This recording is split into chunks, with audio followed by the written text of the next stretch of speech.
وبفضله وببركته بسم الله الرحمن الرحيم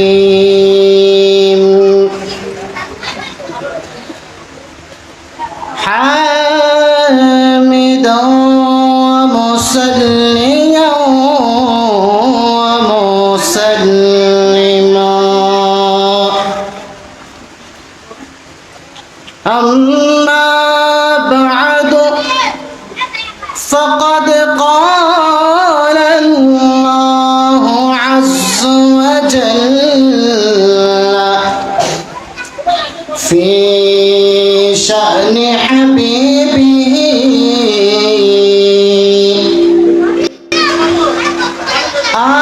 آمرا ومخبرا إن الله وملائكته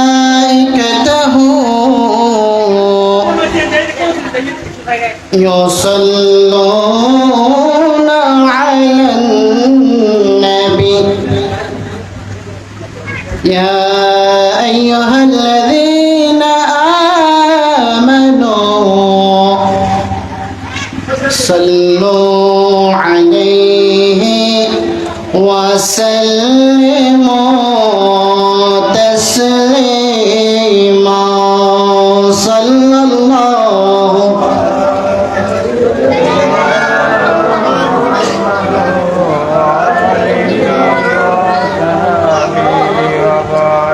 صلى الله على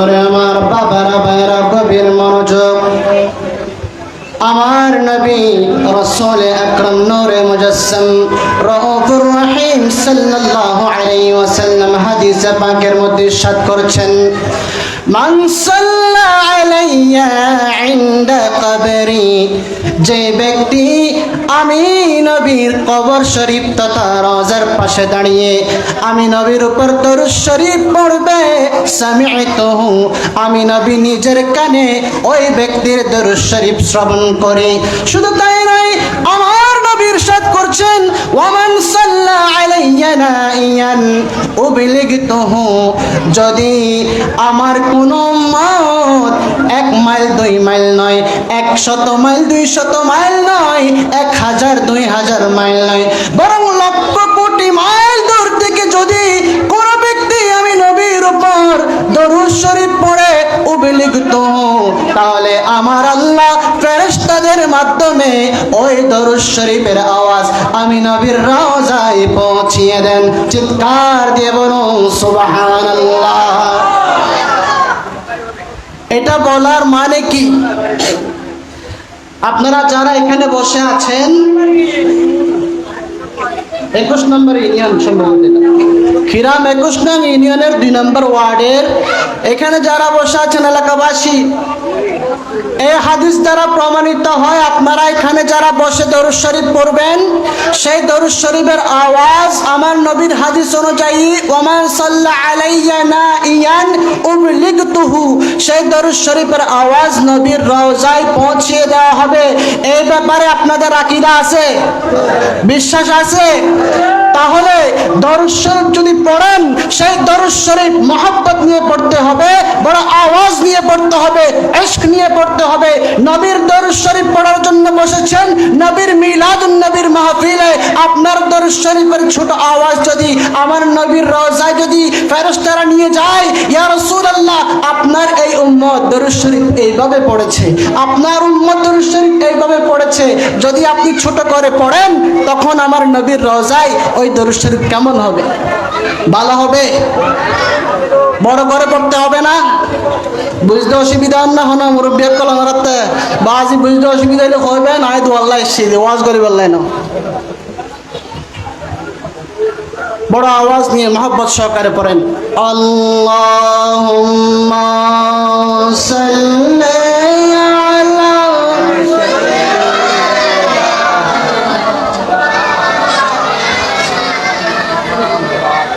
وعلى آل سيدنا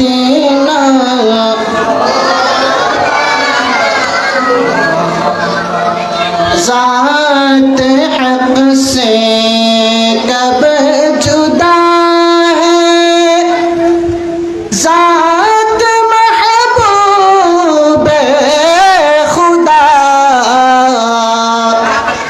جو ہے فرمانے الہی وہ ہے فرمان رسول اللہم جرے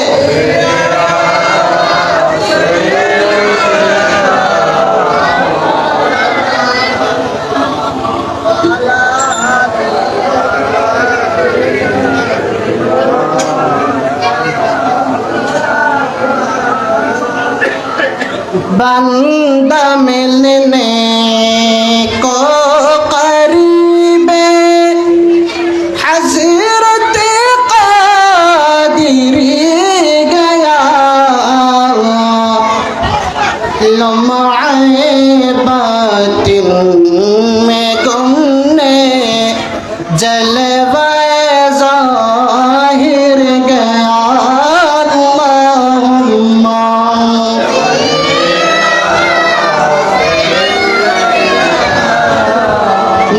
مولانا محمد وعلى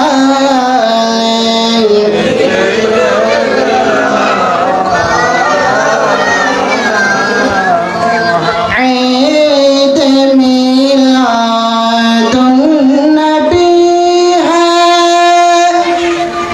دل بڑا مسرور ہے عید دیوانوں کے تو بارہ ربیع النور ہے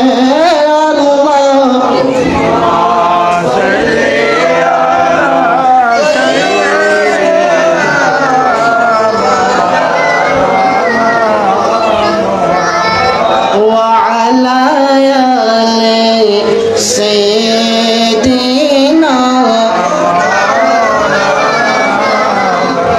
صلاة يا رسول الله عليكم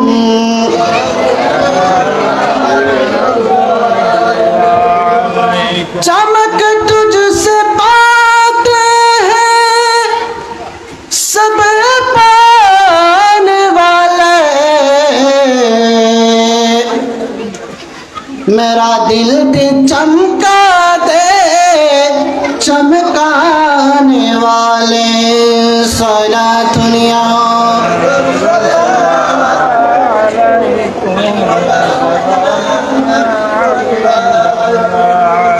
تو زندہ ہے واللہ تو زندہ ہے واللہ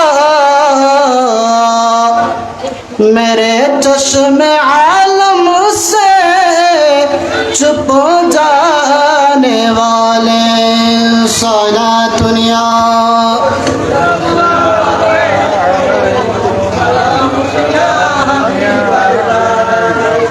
بسم اللہ الرحمن الرحیم قل بفضل اللہ وبرحمته فبذلك فليفرحوا هو خير مما يجمعون صدق الله المولانا العظيم وبلغنا رسوله النبي الحبيب الكريم ونحن على ذلك من الشاهدين والشاكرين والحمد لله رب العالمين ربي صل وسلم وبارك عليه देखे तुम्हारा गमन আমার ইচ্ছে করে পৃথিবীর সব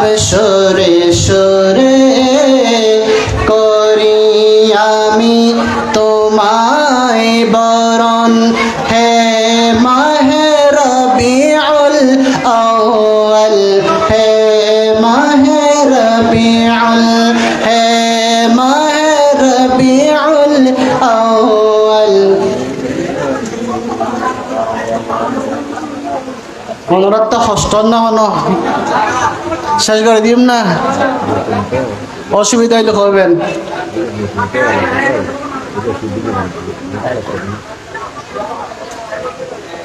তোমার আগমনে খুশি আমার মনে সেই দৃঢ় দৃঢ় ভাবনা। তোমার আগমনে খুশি আমার মনে সেই দৃঢ় দৃঢ় ভাবনা। সাজাতে চাই মন আল্লাহ নবীর গানে পৃথিবীর যত আছে আঙ্গিনা। তাই তোমর সুরে মাখা স্বরলিপি আঁকা বাঁকা ক্ষুদ্র আয়োজন। হে মাহে রবিউল আউয়াল হে মাহে রবিউল হে মাহে রবিউল আউয়াল।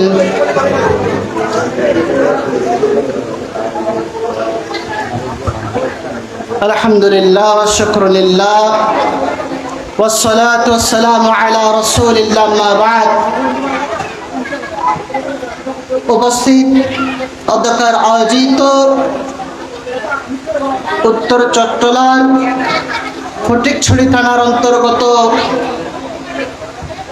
21 নং খিরাম ইউনিয়নের 2 নং ওয়ার্ড এর গৌসিয়া কমিটি বাংলাদেশের ব্যবস্থাপনায় পবিত্র জশ্নে ঈদ মিলাদুন নবী সাল্লাল্লাহু আলাইহি ওয়াসাল্লাম উদযাপন উপলক্ষে আজকের মাহফিলের মুহতারাম উদ্বোধক মুজাহিদে মিল্লাত সমিতির হাট ইসলামিয়া আলিম মাদ্রাসার স্বনামধন্য অধ্যক্ষ হযরতুল আল্লাম ইলিয়াস খান মাদ্দাজিল্লুল আলী, উপস্থিত প্রবীণ আলেমে দ্বীন অত্র এলাকার গৌরব। আমি যে আপনাদের এখানে এসে বসেছি, আমরা ছোটবেলায় যার তাকরীর শুনে যার পিছনে নামাজ পড়ে বড় হয়েছি, ইনি আপনাদের মুহতারাম সভাপতি। আজকে ওনার পিছনে ইক্তেদা করে ওনার তাকরীর শ্রবণ করে আমরা ছোট থেকে বড় হয়েছি। বরং আমাদের জন্মের আগেই উনি ছিলেন। উনি যখন ছিলেন তখন আমাদের জন্মও হয়নি।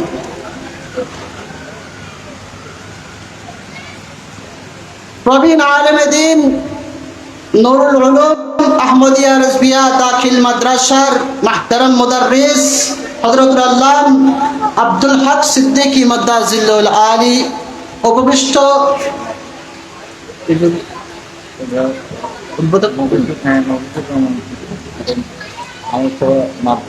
এবং আমাদের মাহফিলে আরো উপস্থিত আছেন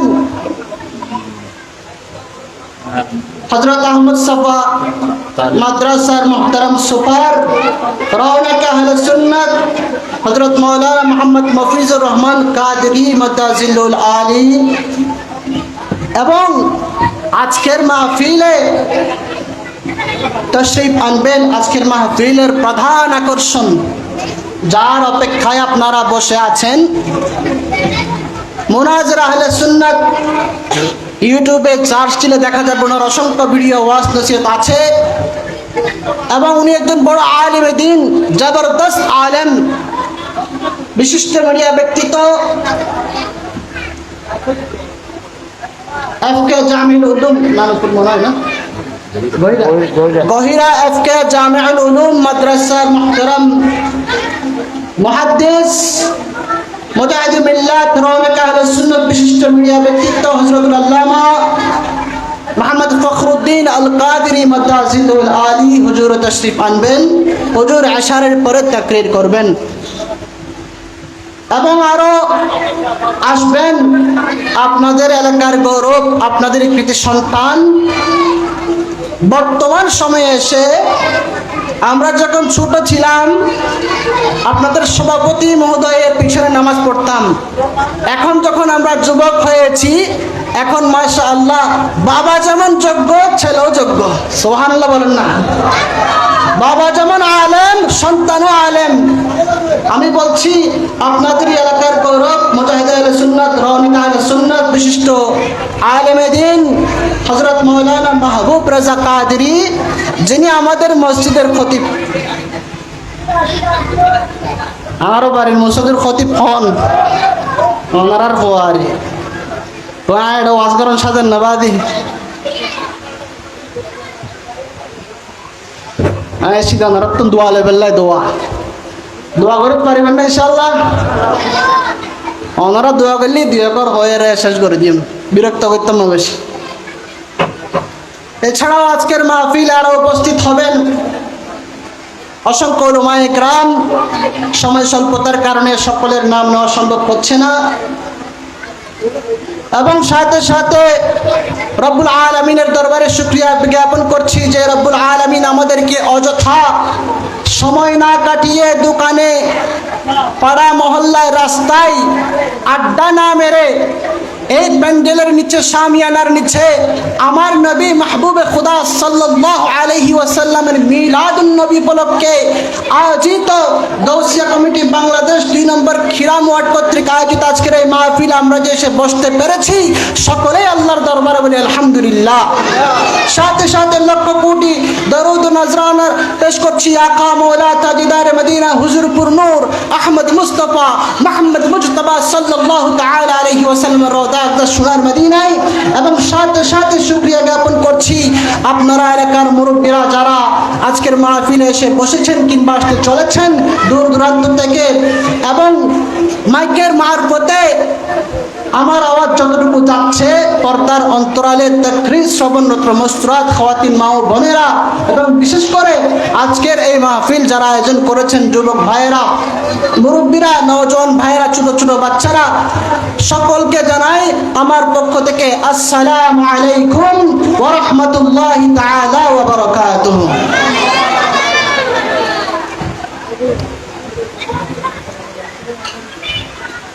সর্বপ্রথম আমি আপনাদের সামনে বলতে চাই, আমি আগে বলেছি আমি আসলে আপনাদের দোয়া নেওয়ার জন্য এসেছি। তারপরেও আমাদের ভাইয়েরা, বিশেষ করে আমাদের খতিব সাহেব, তিনি আমাকে একটি বিষয় বেঁধে দিয়েছেন, আমাকে একটা আলোচনার বিষয় বেঁধে দিয়েছেন, সেই বিষয়ের উপর আলোচনা করা। এটা একটা ভালো বিষয়। আজকাল এখন বিষয় যখন দিয়েছে ইনশাআল্লাহ আমি সেই আলোকে আলোচনা করার চেষ্টা করব, এবং আরো অনেক কিছু বিষয় আমাকে বলেছে টুকিটাকি সেগুলো বলার জন্য। সময় তো স্বল্পতা, কম সময়ের মধ্যে দেখি যতটুকু পারি, যদি আপনাদের দোয়া থাকে। সে আলোকে আমি কোরআনুল কারীমের একটি আয়াতে কারিমা তিলাওয়াত করেছিলাম। রব্বুল আলামিন ইরশাদ করছেন, কুল বিফাদলিল্লাহি ওয়া বিরাহমাতিহি ফাবিযালিকা ফালইফরাহু হুয়া খায়রুম মিম্মা ইয়াজমাউন। খেয়াল করবেন, প্রথমে এই আয়াতে কারিমার অনুবাদটি আমি বলছি। আমার আল্লাহ আমার নবীকে ইরশাদ করে বলছেন, হে মাহবুব নবী, আমার কলিজার টুকরা হাবিব, আপনি মানুষকে বলে দিন, এলান করে দিন, ঘোষণা করে দিন, বিফাদিলিল্লাহি ওয়া বিরহমাতিহি, আমি আল্লাহ আমার পক্ষ থেকে মানুষকে ফদলুনের অর্থ হচ্ছে মর্যাদা, সম্মান, দয়া। আমি আল্লাহ যে আমার পক্ষ থেকে মানুষকে বিফাদিলিল্লাহি ওয়া বিরহমাতিহি, মানুষকে যে আমার পক্ষ থেকে মর্যাদা দিয়েছি, সম্মান দিয়েছি, ওয়া বিরহমাতিহি, এবং আমি আল্লাহর পক্ষ থেকে যে মানুষ দয়া পেয়েছে, রহমত পেয়েছে, সেটার কারণে ফাবিযালিকা ফালইফরাহু, সেই ফদল, মর্যাদা এবং দয়ার বদৌলতে ফালইফরাহু, তারা যেন সেলিব্রেট করে, তারা যেন খুশি উদযাপন করে, তারা যেন আনন্দিত হয়ে সেটাকে মানুষের কাছে প্রকাশ করে, সেলিব্রেশন করে। চিৎকার দিয়ে বলুন সুবহানাল্লাহ। আমার বিষয় হচ্ছে ফালিয়াফরাহু। আল্লাহ বলছেন আমি তোমাদেরকে মর্যাদাও দিয়েছি, রহমতও দিয়েছি। আমার পক্ষ থেকে যত মর্যাদা পেয়েছ, যত সম্মানিত হয়েছ, যত দান পেয়েছ, যত রহমত প্রাপ্ত হয়েছ, আল্লাহ নিজেই তো বলেছেন লা তাকনাতু মির রাহমাতিল্লাহ, তোমরা আল্লাহর রহমত থেকে নিরাশ হয়ো না, সেটা আল্লাহ নিজেই বলেছেন। আল্লাহ বলেননি? আল্লাহ হয় না, আল্লাহ হয় না, আল্লাহ রহমত তো নিরাশ না হয় না, হয়। আল্লাহ লা তাকনাতু মির রাহমাতিল্লাহ ইন্নাল্লাহ ইয়াগফিরুয যুনুবা জামিআ, তোমরা আল্লাহর রহমত থেকে নিরাশ হয়ো না, নিশ্চয় আল্লাহ তোমাদের সমস্ত গুনাহকে মাফ করে দিবেন। চিৎকার দিয়ে বলুন সুবহানাল্লাহ। যেখানে আল্লাহ বলেছেন আমি তোমাদের সমস্ত গুনাহ মাফ করে দেব, আল্লাহ বলছেন ইন্নাল্লাহ, আল্লাহ নিশ্চয়তা দিয়ে বলছেন নিশ্চয় আমি আল্লাহ ইয়াগফিরুয যুনুবা জামিআ, তোমাদের শুধু একটা দুইটা নয়, সমস্ত গুনাহকে আমি আল্লাহ মাফ করে দেব। চিৎকার দিয়ে বলুন সুবহানাল্লাহ। যেখানে আল্লাহ বলেছেন সেখানে কোনো পরিবর্তন হতে পারে না। আল্লাহ যেখানে বলেছেন মাফ করে দেব, সেখানে শুধু মাফ হবে, আর দ্বিতীয় কোনো কথা হতে পারে না। ঠিক কিনা? হতে পারে না। আল্লাহু আকবার। ইয়া রাসূলুল্লাহ, ইয়া গাউসুল আযম, জিন্দাবাদ, জিন্দাবাদ, শাইন শাহ শ্রীকুট জিন্দাবাদ।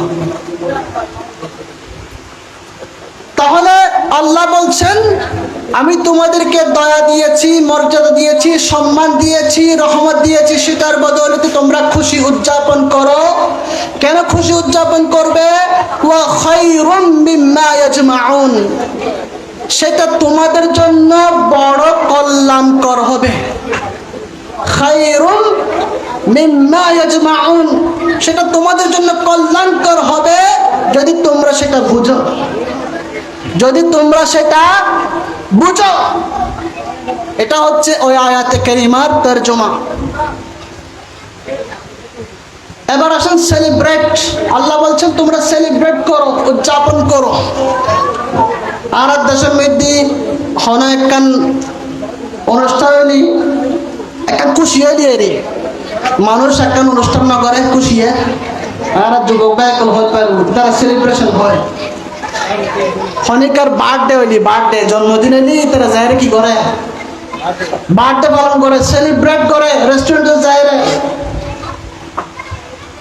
তো এর লাগে সেলিব্রেশন, সেলিব্রেট মানে কি? খুশি উদযাপন করো নেবি। আল্লাহ বলছেন তোমরা সেলিব্রেট করো, তোমরা সেলিব্রেশন করো। কিসের সেলিব্রেশন? আমি তোমাদেরকে যে নিয়ামত দিয়েছি, আমি তোমাদেরকে যে দয়া করেছি, সেই দয়া নিয়ামতের সেলিব্রেশন করো। সুতরাং আমরা আজকে এখানে বসেছি একটা সেলিব্রেশন করার জন্য, সেলিব্রেট করার জন্য। কি সেলিব্রেট? আল্লাহ আমাদেরকে দয়া দিয়েছেন, রহমত দিয়েছেন, মর্যাদা দিয়েছেন, সম্মান দিয়েছেন, দ্বীন ইসলাম দিয়েছেন, নামাজ দিয়েছেন, হজ দিয়েছেন, রোজা দিয়েছেন, যাকাত দিয়েছেন। আমাদেরকে দিতে দিতে দিতে সৃষ্টির শুরু থেকে একেবারে শেষ পর্যন্ত আল্লাহ শুধু দিয়েই যাচ্ছেন, দিয়ে যাচ্ছেন, দিয়েছেন, দিচ্ছেন এবং ভবিষ্যতেও দিবে। আমরা যতদিন জীবিত থাকবো, আমাদের পরে যারা আসবে তাদেরকেও দিবেন। যতদিন পর্যন্ত এই সৃষ্টি জগৎ ধ্বংস হবে না, শেষ হবে না, তারপরেও আল্লাহ দিবেন। সৃষ্টি জগৎ ধ্বংস হওয়ার পরেও আমরা যখন মরে যাব, কাল মাহশারের কবরেই আমাদেরকে দিবেন, কাল মাহশারের ময়দানেও দিবেন। মাহশারের ময়দান থেকে হিসাব নিকাশ হয়ে গেলে জান্নাতের মধ্যেও দিবেন, শুধু দিতেই থাকবেন। আল্লাহ বলছেন আমি তোমাদেরকে এত কিছু দিয়েছি, সব কিছুর মধ্যে আমি তোমাদের কাছে সবচাইতে শ্রেষ্ঠ একটা জিনিস দিয়েছি। লাকাদ মান্নাল্লাহু আলাল মুমিনিনা ইয বা'আসা ফীহিম রাসূলা। আমি আল্লাহ তোমাদেরকে এত কিছু দিয়ে কখনো তোমাদেরকে খোটা দিই নাই, কখনো তোমাদেরকে দেখিয়ে দিই নাই। একটা বিষয় দিয়ে আমি তোমাদেরকে খোটা দিচ্ছি, সেই খোটা হচ্ছে আমি আমার মাহবুব রাসূলকে তোমাদের কাছে দিয়ে ফেলেছি, তোমাদের কাছে পাঠিয়ে দিয়েছি। সুতরাং আমার দেওয়ার মধ্যে সবচাইতে সর্বশ্রেষ্ঠ দেওয়া, সবচাইতে সর্বশ্রেষ্ঠ তোমাদের জন্য মর্যাদাবান হচ্ছে আমার রাসূল, আমার হাবিব, আমার মাহবুব। এবং আমার মাহবুব তোমাদের জন্য সবচাইতে সর্বশ্রেষ্ঠ রহমত, যেই ব্যাপারে আমি আল্লাহর ঘোষণা শুনো, ওয়ামা আরসালনাকা ইল্লা রাহমাতাল লিল আলামিন। আল্লাহ বলছেন হাবিব আমি আপনাকে একটা দুইটা জগৎ নয়, সমস্ত কায়নাতের জন্য রহমত হিসেবে পাঠিয়েছি। সুতরাং ওই রহমাতুল লিল আলামিনের রহমত আমরা পেয়েছি, মর্যাদাও আমরা পেয়েছি, আল্লাহর পক্ষ থেকে সর্বশ্রেষ্ঠ কোঠা দেওয়া ওই রাসূল আমরা পেয়েছি। সুতরাং ওই রাসূল দুনিয়াতে যে আমাদেরকে এসেছে, আমাদের জন্য এসেছে, এত কিছু আল্লাহর পক্ষ থেকে নিয়ে এসেছেন, আল্লাহকে চিনিয়েছেন, আল্লাহর জাতকে চিনিয়েছেন। এবং নবী, আল্লাহ বলছেন যেই নবীকে সৃষ্টি না করলে আমি নবী নিজেই নিজের পরিচয় দিতাম না, সেই নবীকে আল্লাহ আমাদেরকে চিনিয়েছেন। এবং আমরা এত কিছুর বিনিময়ে আজকে এখানে বসেছি নবীর ওই জন্মদিন উপলক্ষে মিলাদুন নবী পালন করার জন্য। আল্লাহ বলছেন ফালিয়াকুরহু, তোমরা সেলিব্রেট করো, আমরা সেলিব্রেট করার জন্য বসেছি। চিৎকার দিয়ে বলেন সুবহানাল্লাহ। নারায়ে তাকবীর, আল্লাহু আকবার, নারায়ে রিসালাত, নারায়ে ওসিয়া, আহলে সুন্নাত ওয়াল জামাত, শাহেনশাহে শ্রীপুর, ওসিয়া কমিটি বাংলাদেশ জিন্দাবাদ। ত্রিভুবনের প্রিয় মুহাম্মদ, ত্রিভুবনের প্রিয় মুহাম্মদ এলো রে দুনিয়ায় রে সাগর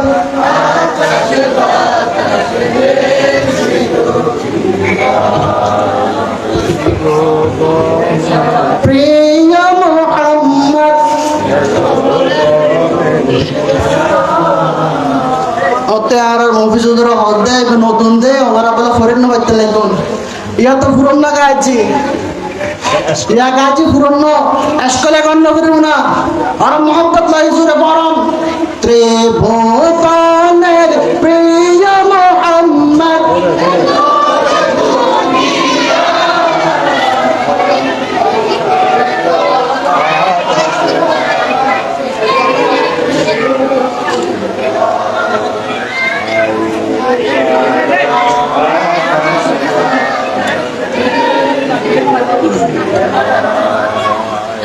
ওরে আমার বাবারা ভাইয়েরা গভীর মনোযোগ। তাহলে আমি বলতে চেয়েছিলাম রব্বুল আলামিন আমাদেরকে বলছেন তোমরা আমার হাবিবকে যে পাঠিয়েছি তোমাদের কাছে, আমার হাবিবের মিলাদুন নবী পালন করে তোমরা সেলিব্রেট করো, তোমরা সেলিব্রেশন করো। ওই সেলিব্রেশনের মারফতে আজকে গাউসিয়া কমিটির ভাইয়েরা এই 2 নম্বর ওয়ার্ডের খিরামবাসীর এলাকাবাসীরা আজকের এই মাহফিলের ইন্তজাম করেছেন, আপনারা এই মাহফিল ব্যবস্থা করেছেন। এই মাহফিল আমরা নবীর মিলাদুন নবী উপলক্ষে সেলিব্রেশন করছি, ঠিক কিনা ভাইরা আমার? মুরব্বী কল ঠিক আছে না বাদি? বুঝতে অসুবিধা না, সমস্যা হলে বলবেন। দূরের মধ্যে মাইকসার দিম ওনারা দোয়াল্লায় সিধা কষ্ট হয় না, আমরা মন ফস্টাইলে আবার কিছু বলতে জন্য বাদি। তাহলে খেয়াল করবেন গভীর মনোযোগ। সেই আলোকে আমাকে আজকের মাহফিল থেকে একটা বিষয় দেওয়া হয়েছে। বিষয় হচ্ছে নবী করিম সাল্লাল্লাহু আলাইহি ওয়াসাল্লামের শৈশব এবং শিশুদের ইসলামী শিক্ষার গুরুত্ব। আন নবী দুনিয়াতে শিখে গুরু থাকতে ছোটবেলায় আন নবী জীবনের হল্লে হারাই ইয়ানেরও তো আলোচনা করি বেল্লাই ওনারা তো জানতো মনে হন না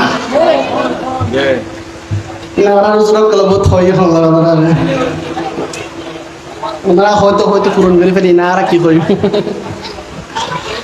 দেখ তারপরে যখন আমাকে বিষয় দেওয়া হয়েছে ইনশাআল্লাহ আমি চেষ্টা করব।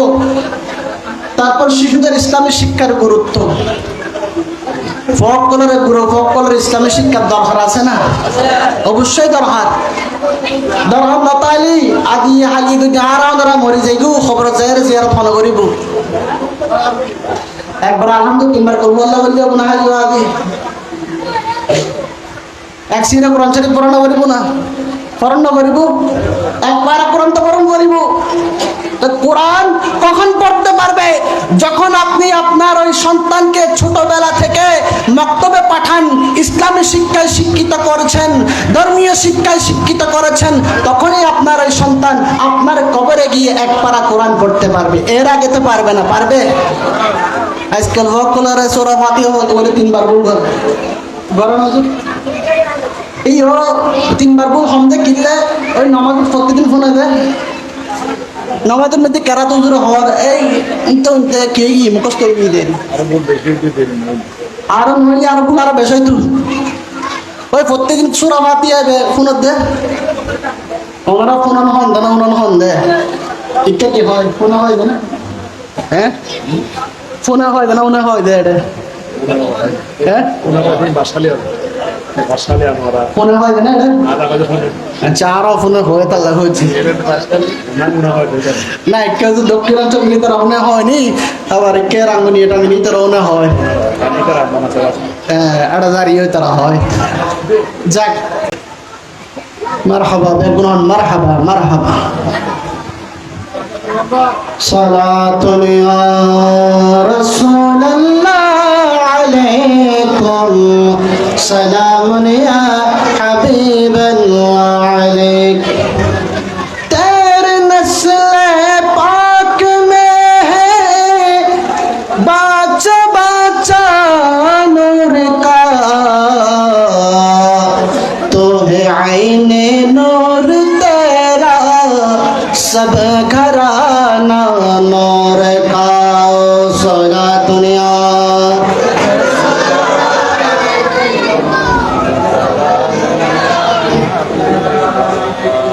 তাহলে আমার বাবারা গভীর মনোযোগ। আমার আল্লাহ যখন তার হাবিবকে দুনিয়াতে পাঠিয়েছেন, পাঠানোর আগে অনেক অনেক ঘটনা আপনারা জানেন।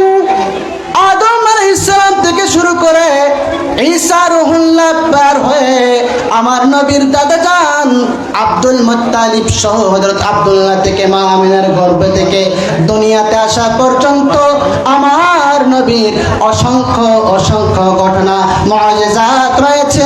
আমি সেই বিষয়ে আলোচনা করব না, আমি আলোচনা করব আমাকে যে বিষয় দেওয়া হয়েছে।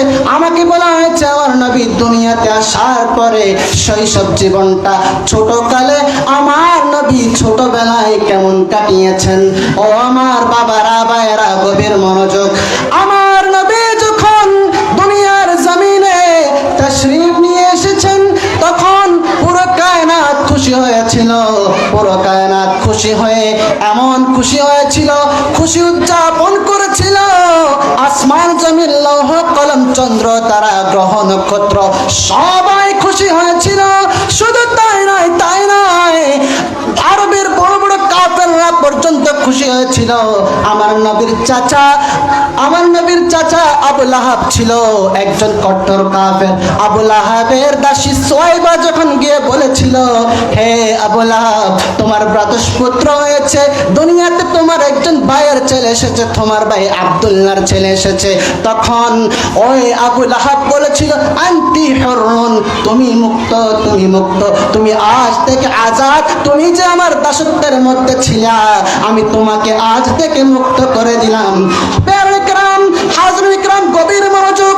ওই আবু লাহাব একজন কাফের হওয়া সত্ত্বেও আমার নবী যে দুনিয়াতে এসেছেন সেই শুভ সংবাদ তার দাসী যে দিয়েছিল, সেটার বদৌলতে এই শাহাদাত আঙ্গুল দিয়ে বলেছিল আনতি হুররুন, তুমি নাজাত প্রাপ্তা, তুমি নাজাত প্রাপ্তা, তুমি আজ থেকে মুক্ত, তুমি আজ থেকে মুক্ত। সেটার বদৌলতে আবু লাহাব যখন মরে গিয়েছিল, আবু লাহাবকে যখন স্বপ্নে দেখছিল, তখন তাকে জিজ্ঞাসা করা হলো, তুমি কবরের মাঝে কেমন আছো, তোমার কেমন অনুভূত হচ্ছে? আবু লাহাব বলল, বড় কষ্টে আছি, তোমাদের কাছ থেকে বিদায় নেওয়ার পরে।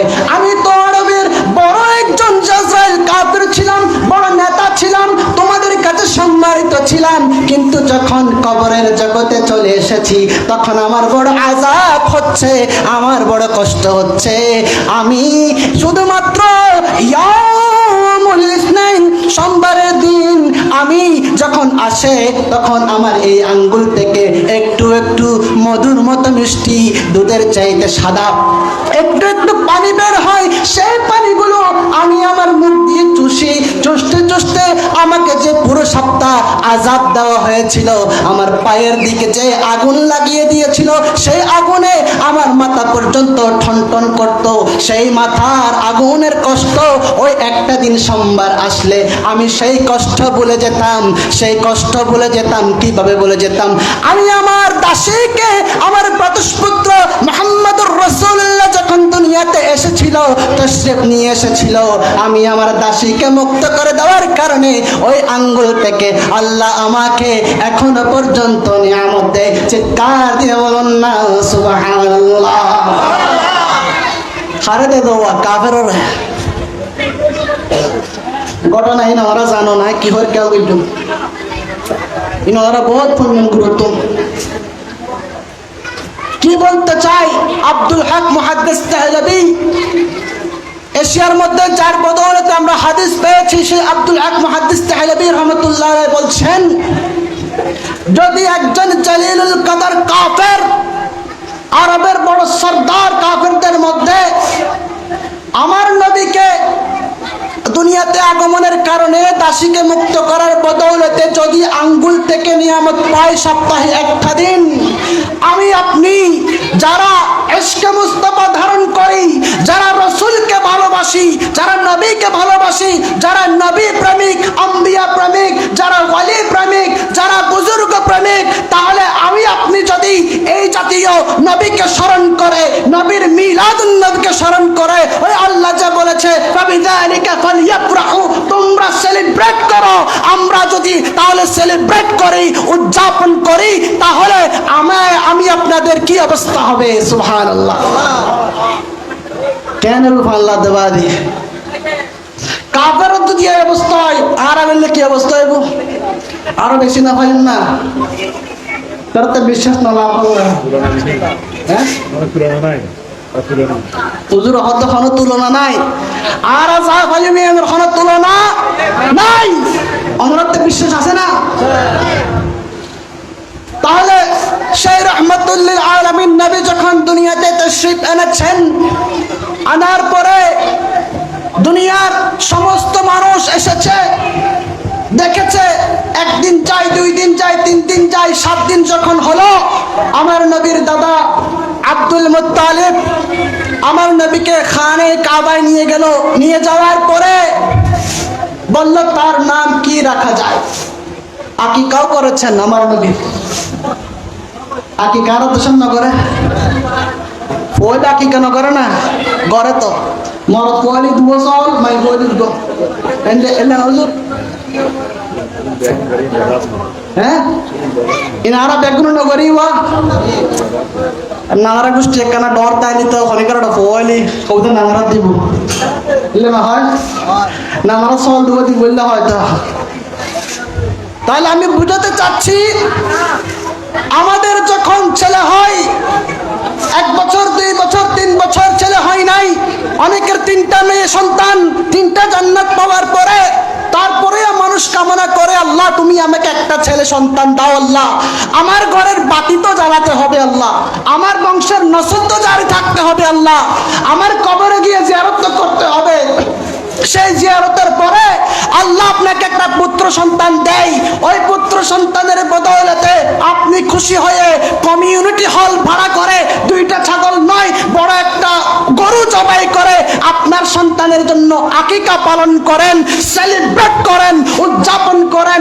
আর যে রাহমাতুল লিল আলামিন শফিউল মুজনাবিন নবী আমাদেরকে এত কিছু দিয়ে আমাদের মাঝে সবকিছু চান নাই, শুধুমাত্র বলেছেন তোমরা শুধুমাত্র আমার যারা আহলে বাইত আছে তাদেরকে একটু করে ভালোবাসো। কুল লা আসআলুকুম আলাইহি আজরান ইল্লাল মাওয়াদ্দাতা ফিল কুরবা। নামাজ, রোজা, হজ, যাকাত, নাজ, নিয়ামত সবকিছু তোমাদেরকে দিয়েছি, দেওয়ার পরে কোনো বিনিময় তোমাদের কাছে চাই না। একটা বিনিময় চাই, সেটা হচ্ছে শুধুমাত্র আমার যারা বংশধর আছে তাদেরকে তোমরা একটু ভালোবাসবে, বেশি কিছু চাই না। আমার যারা বংশধর তাদেরকে একটু তোমরা ভালোবাসবে। আর সেই নবী দু জাহা রউফুর রহিম যখন দুনিয়াতে এসেছেন, আমরা গরু জবাই করে, মহেশ জবাই করে, উট জবাই করে যখন মিলাদুন নবী পালন করি তখন সবার গা জ্বলে, ঠিক কিনা?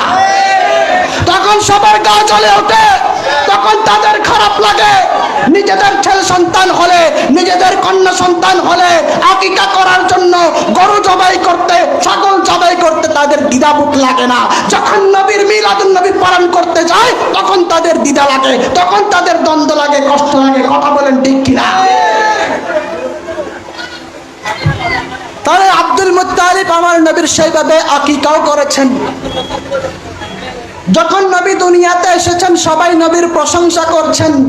প্রশংসা করতে করতে তো আব্দুল মুত্তালিব বললেন, আমার নবী, আমার নাতি যখন দুনিয়াতে এসেছে সবাই তার প্রশংসা করছে, তাহলে সে একজন প্রশংসিত। তখন আব্দুল মুত্তালিব আমার নবীর নাম রাখলেন মুহাম্মদ সাল্লাল্লাহু আলাইহি ওয়াসাল্লাম। কে রেখেছেন? আমার নবী দাদা আমার নবীকে খানায়ে কাবায় নিয়ে গিয়ে, আল্লাহর ঘরের পাশে নিয়ে গিয়ে নাম রাখলেন মুহাম্মদ। মুহাম্মদ মানে যিনি প্রশংসিত, যিনি শুধু প্রশংসিত, কেমন প্রশংসিত সেটা নয়, সমস্ত কায়নাত যার প্রশংসা করে সেটা নয়, বরং রব্বুল আলামিন পর্যন্ত যে নবী দু জাহার প্রশংসা করেন তিনি হচ্ছেন নবী মুহাম্মদ মুস্তাফা সাল্লাল্লাহু আলাইহি ওয়াসাল্লাম। সুবহানাল্লাহ। প্রশংসা হনে করত দে আন নবী, হনে করত দে আল্লাহ। আন নবীর প্রশংসা আল্লাহ পর্যন্ত করেছেন। বিশ্বাস আছে না নরতে? দাদার কি মোহাম্মদ, আল্লাহর কি আহমদ, আল্লাহর কি দে আহমদ। কবি নজরুল্লাহ বহু সুন্দর হতো, আহমদেরই মিমের পর্দা উঠিয়ে দেখো রে, আহাদ সেতায় বিরাজ করে কোন সে গুরুজনে। এ মানে কি আল্লাহ আহমদ কিল্লারে কি কবি নজরুল্লাহ ক্লাস 9 পর্যন্ত বইছিলেন।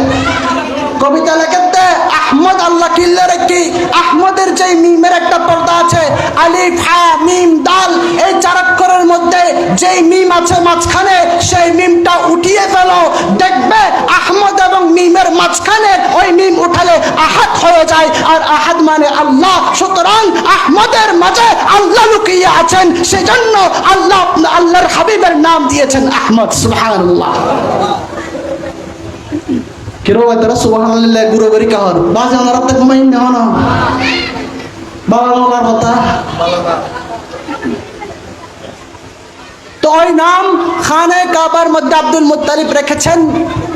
রাখার পরে আরবের একটা প্রচলন ছিল, ছেলেরা যখন জন্ম নেয় তখন তাদেরকে দুধ পান করানোর জন্য একটা রেওয়াজ ছিল, নিজের মা দুধ পান করায় না। শাম দেশের লোকরা দুধ পান করায় এবং সেখানে লালিত পালিত করেন। সেটার অনেকগুলো কারণ আছে। এক নম্বর কারণ হচ্ছে মক্কা মদিনা এগুলো শহরের জায়গা, এখানে পৃথিবীর বিভিন্ন জায়গা থেকে মানুষজনরা আসে।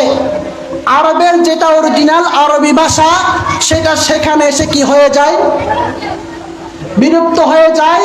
যেটা ফাসাহাত যেটা আছে আরবি কালামের মধ্যে, যেটা কালামুল ফুসহা বলে, বলিগ ফাসিহ শুদ্ধ ভাষা যেটা আছে আরবি, সেটা যেখানে শহর সেখানে যে নষ্ট হয়ে যায়। আর একটা ফটিকছড়ি আয়রে আমরা রাত্র হইলাম না, ফোনের মধ্যে ফোন হইলাম না, বেগুন সিটেঙ্গে কেউ হয় রুনন, কেউ হয় শুনুন, কেউ হয় হাতে হাতে, কেউ হয় হাইয়ার।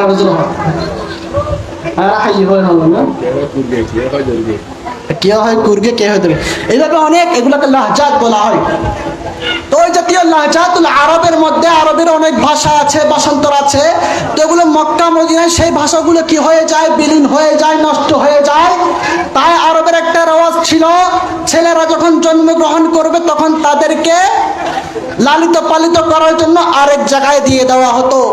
সেই নিয়ম অনুযায়ী, সেই প্রথা অনুযায়ী, এবং সেখানে ভালো আরবি শিখবে, ভালো ভাষা শিখবে এবং ভাষাগুলো পরিষ্কার হয়ে যাবে। এখান থেকে আরেকটা বিষয় আপনারা নিতে পারেন।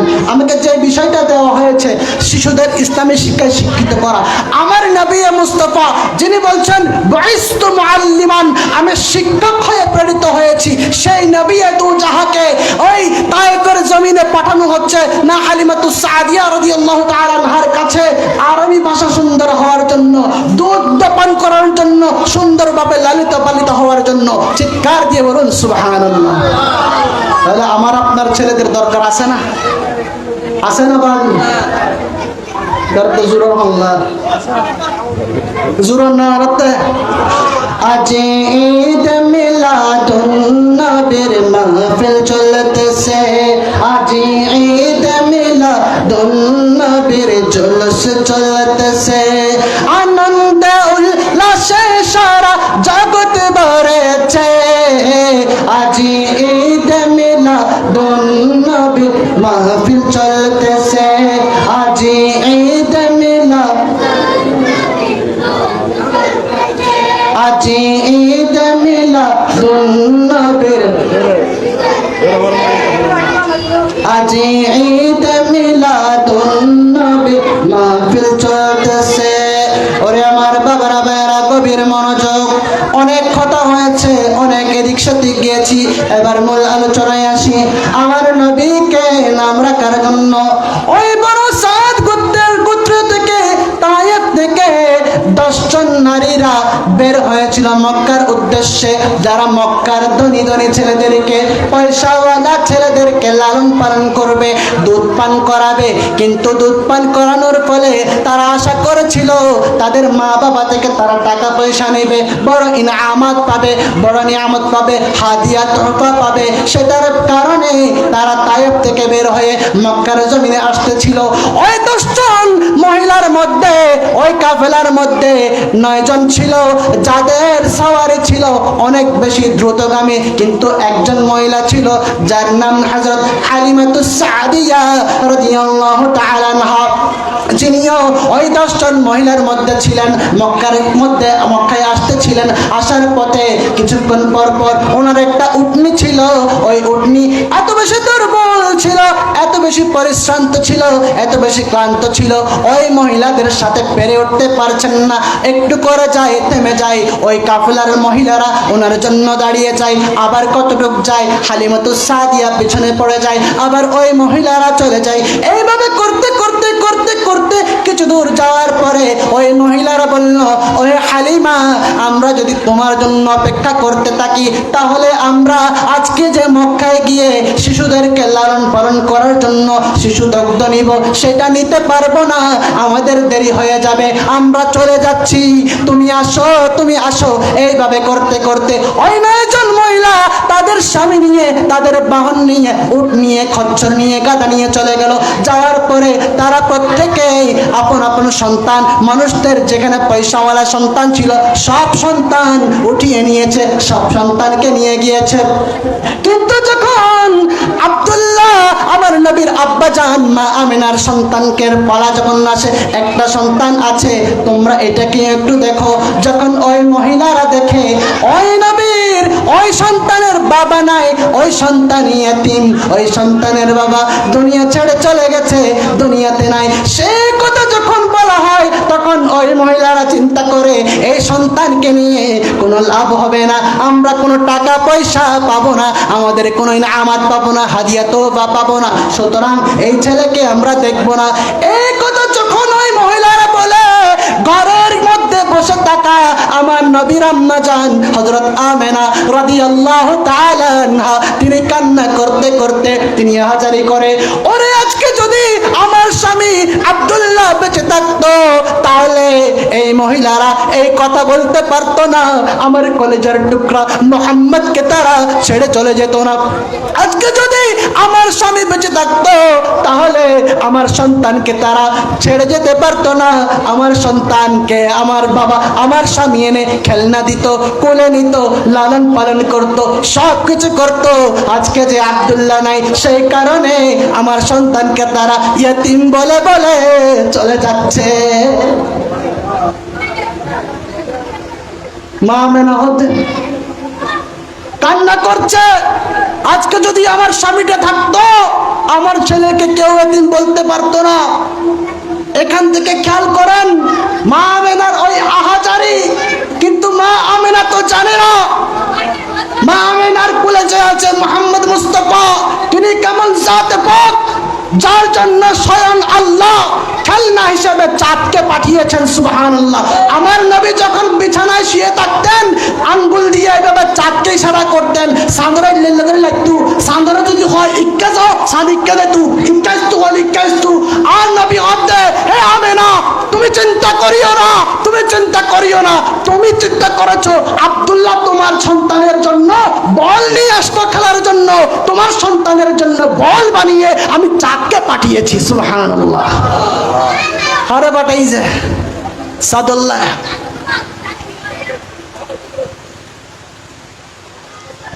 তোমার সন্তান আজ ভালো যানবাহনে চড়তো, ঘোড়াতে চড়তো, আমিনা তুমি চিন্তা করো না, তোমার সন্তানকে লামকানের দুলহা বানিয়ে আমি সুবহানাল্লাযী আসরা বিআবদিহি লাইলাম মিনাল মসজিদিল হারাম বলে আমি আল্লাহ আয়াত নাযিল করে দুনিয়া থেকে লামকান পর্যন্ত আমি আল্লাহর দিদার দেওয়ার জন্য বুরাকে চড়িয়ে যার দূরত্ব এক পলকে 500 কিলোমিটার, 510 বছরের রাস্তা। বোরাক বোরাক এক পলক দিলি 500 বছরের রাস্তা। বোরাক তোমার সন্তানকে আমি, তুমি যানবাহনের চিন্তা করো না, আমি আল্লাহ তোমার সন্তানকে বোরাকে চড়াবো। সুবহানাল্লাহ। তুমি পোশাকের কথা চিন্তা করছো, তোমার সন্তানকে আমি আল্লাহ এমন ভাবে পোশাক পরাবো, আমি আল্লাহর কাছে তো জিব্রাইল আমিন পর্যন্ত আসতে পারে না, নূরের তৈরি ফেরেশতা, কিন্তু তোমার সন্তানকে আমি আল্লাহ লামকানে আমার বন্ধু বানিয়ে সুম্মা দানা ফাতাদাল্লা ফাকানা কাবা কৌসাইন পর্যন্ত নিয়ে আসবো। আমি আল্লাহ তুমি আর তোমার সন্তানের সাথে এমন ভাবে মিলিত হব যেটা দুইটা তীর এইভাবে মিলিত হয়ে যায়, সেইভাবে মিলিত হব, তুমি কোনো টেনশন করো না। হতে আল্লাহ কিনলে মা মানে চিন্তা করো দে ওই মহিলা করে দে ফালাই ফেলাই গিয়ে। তারপর আসলেন হালিমাতুস সাদিয়া। ওরে আমার বাবারা খেয়াল করবেন, মা হালিমা যখন আসলেন তখন আব্দুল মুত্তালিব জিজ্ঞাসা করলেন তোমার নাম কি? তিনি বললেন হালিমাতুস সাদিয়া। তখন আব্দুল মুত্তালিব চিন্তা করলেন হালিমও আছে সাদাতও আছে। হালিম মানে প্রজ্ঞা, জ্ঞানী, মেধাবিনী। সাদাত মানে জীবে সবসময় কি হাসি খুশি থাকে, পরিপূর্ণ থাকে, কোনো অভাব না থাকে। হয়তো নামত জানতাইলে বড় হত তাহলে নিশ্চয়ই বা নাতিরে লগে আল্লাহ হনহত দে আর নবী ডাক ওনারা তো বুঝতে অসুবিধা না বাদে ওনারা যদি অমনোযোগ হয়ে যান তাহলে মাথা তো সরে দেব। আমার নবী বলছেন, আব্দুল মুত্তালিব বলছেন আমার একটা নাতি আছে যার নাম মুহাম্মদ, তবে সে ইয়তীম, তার বাবা নাই। এই কথা বলার পরে হালিমাতুস সাদিয়া বললেন আমার কপালে তো একটাই আছে, ওই এতিম বাচ্চা ছাড়া আর কোনো বাচ্চা কি আছে? আর কোনো বাচ্চা নাই, একটাই আছে। তখন হালিমাতুস সাদিয়া আমার নবীর কাছে গেলেন, দাদাকে বললেন আমাকে নিয়ে চলুন আপনার নাতির কাছে। নাতিকে যখন দেখতে গেলেন ওই কাপড় যখন উল্টালো, কাপড় উল্টাতে যখন আমার নবীর চেহারায় আনোয়ার যখন হালিমা সাদিয়া দেখলেন, তখন হালিমা বললেন আমি আমার জীবনে কখনো এমন সুন্দর ছেলে দেখি নাই। চিৎকার দিয়ে বলুন সুবহানাল্লাহ। শুধু তাই নয়, হালিমাতুস সাদিয়ার কথা কথা শুনে মা আমিনা বললেন, হে হালিমা, তুমি তো গ্রামে গঞ্জে থাকো, করিয়াতে থাকো, কিন্তু আমি মদিনায় ছিলাম, আমি মক্কায় ছিলাম, আমি শহরে থাকি। আমি মক্কা মদিনা বলো, শহর বলো, গ্রামে গঞ্জ বলো, কোনো জায়গাতে আমার সন্তানের মতো এমন সুন্দর সন্তান আর কোথাও দেখি নাই। সেই কথা শুনে আব্দুল মুত্তালিব, আমার নবীর দাদা, তিনি দাঁড়িয়ে দাঁড়িয়ে শুনতেছিলেন। তিনি বলতে লাগলো, হে হালিমা এবং আমেনা, তোমরা দুনিয়ার মধ্যে, তোমরা এই দেশের মধ্যে, গ্রামের মধ্যে, শহরের মধ্যে, মক্কাতে দেখেছো আমি আব্দুল মুত্তালিব দেশ থেকে দেশ দেশান্তরে ঘুরেছি, এই দেশ থেকে সেই দেশে গিয়েছি, এখান থেকে সেখানে গিয়েছি, অনেক জায়গায় গিয়েছি আমি, প্রত্যেকটা জায়গায় আমি গিয়েছি, শাম দেশেও গিয়েছি, কিন্তু কোনো জায়গায়। সকলে বলুন মারহাবা, মারহাবা বলুন। আল্লাহ আজকের মাহফিলকে কবুল করুন, সকলে বলুন আমিন। আজকের মাহফিলের মঞ্চ মাশাআল্লাহ ভরপুর হয়ে গেছে। আমি খুব স্বল্প পরিসরে শেষ করে দেব, যেহেতু মুরব্বীরা চলে এসেছেন। দুরূদের পে সালাতুন ইয়া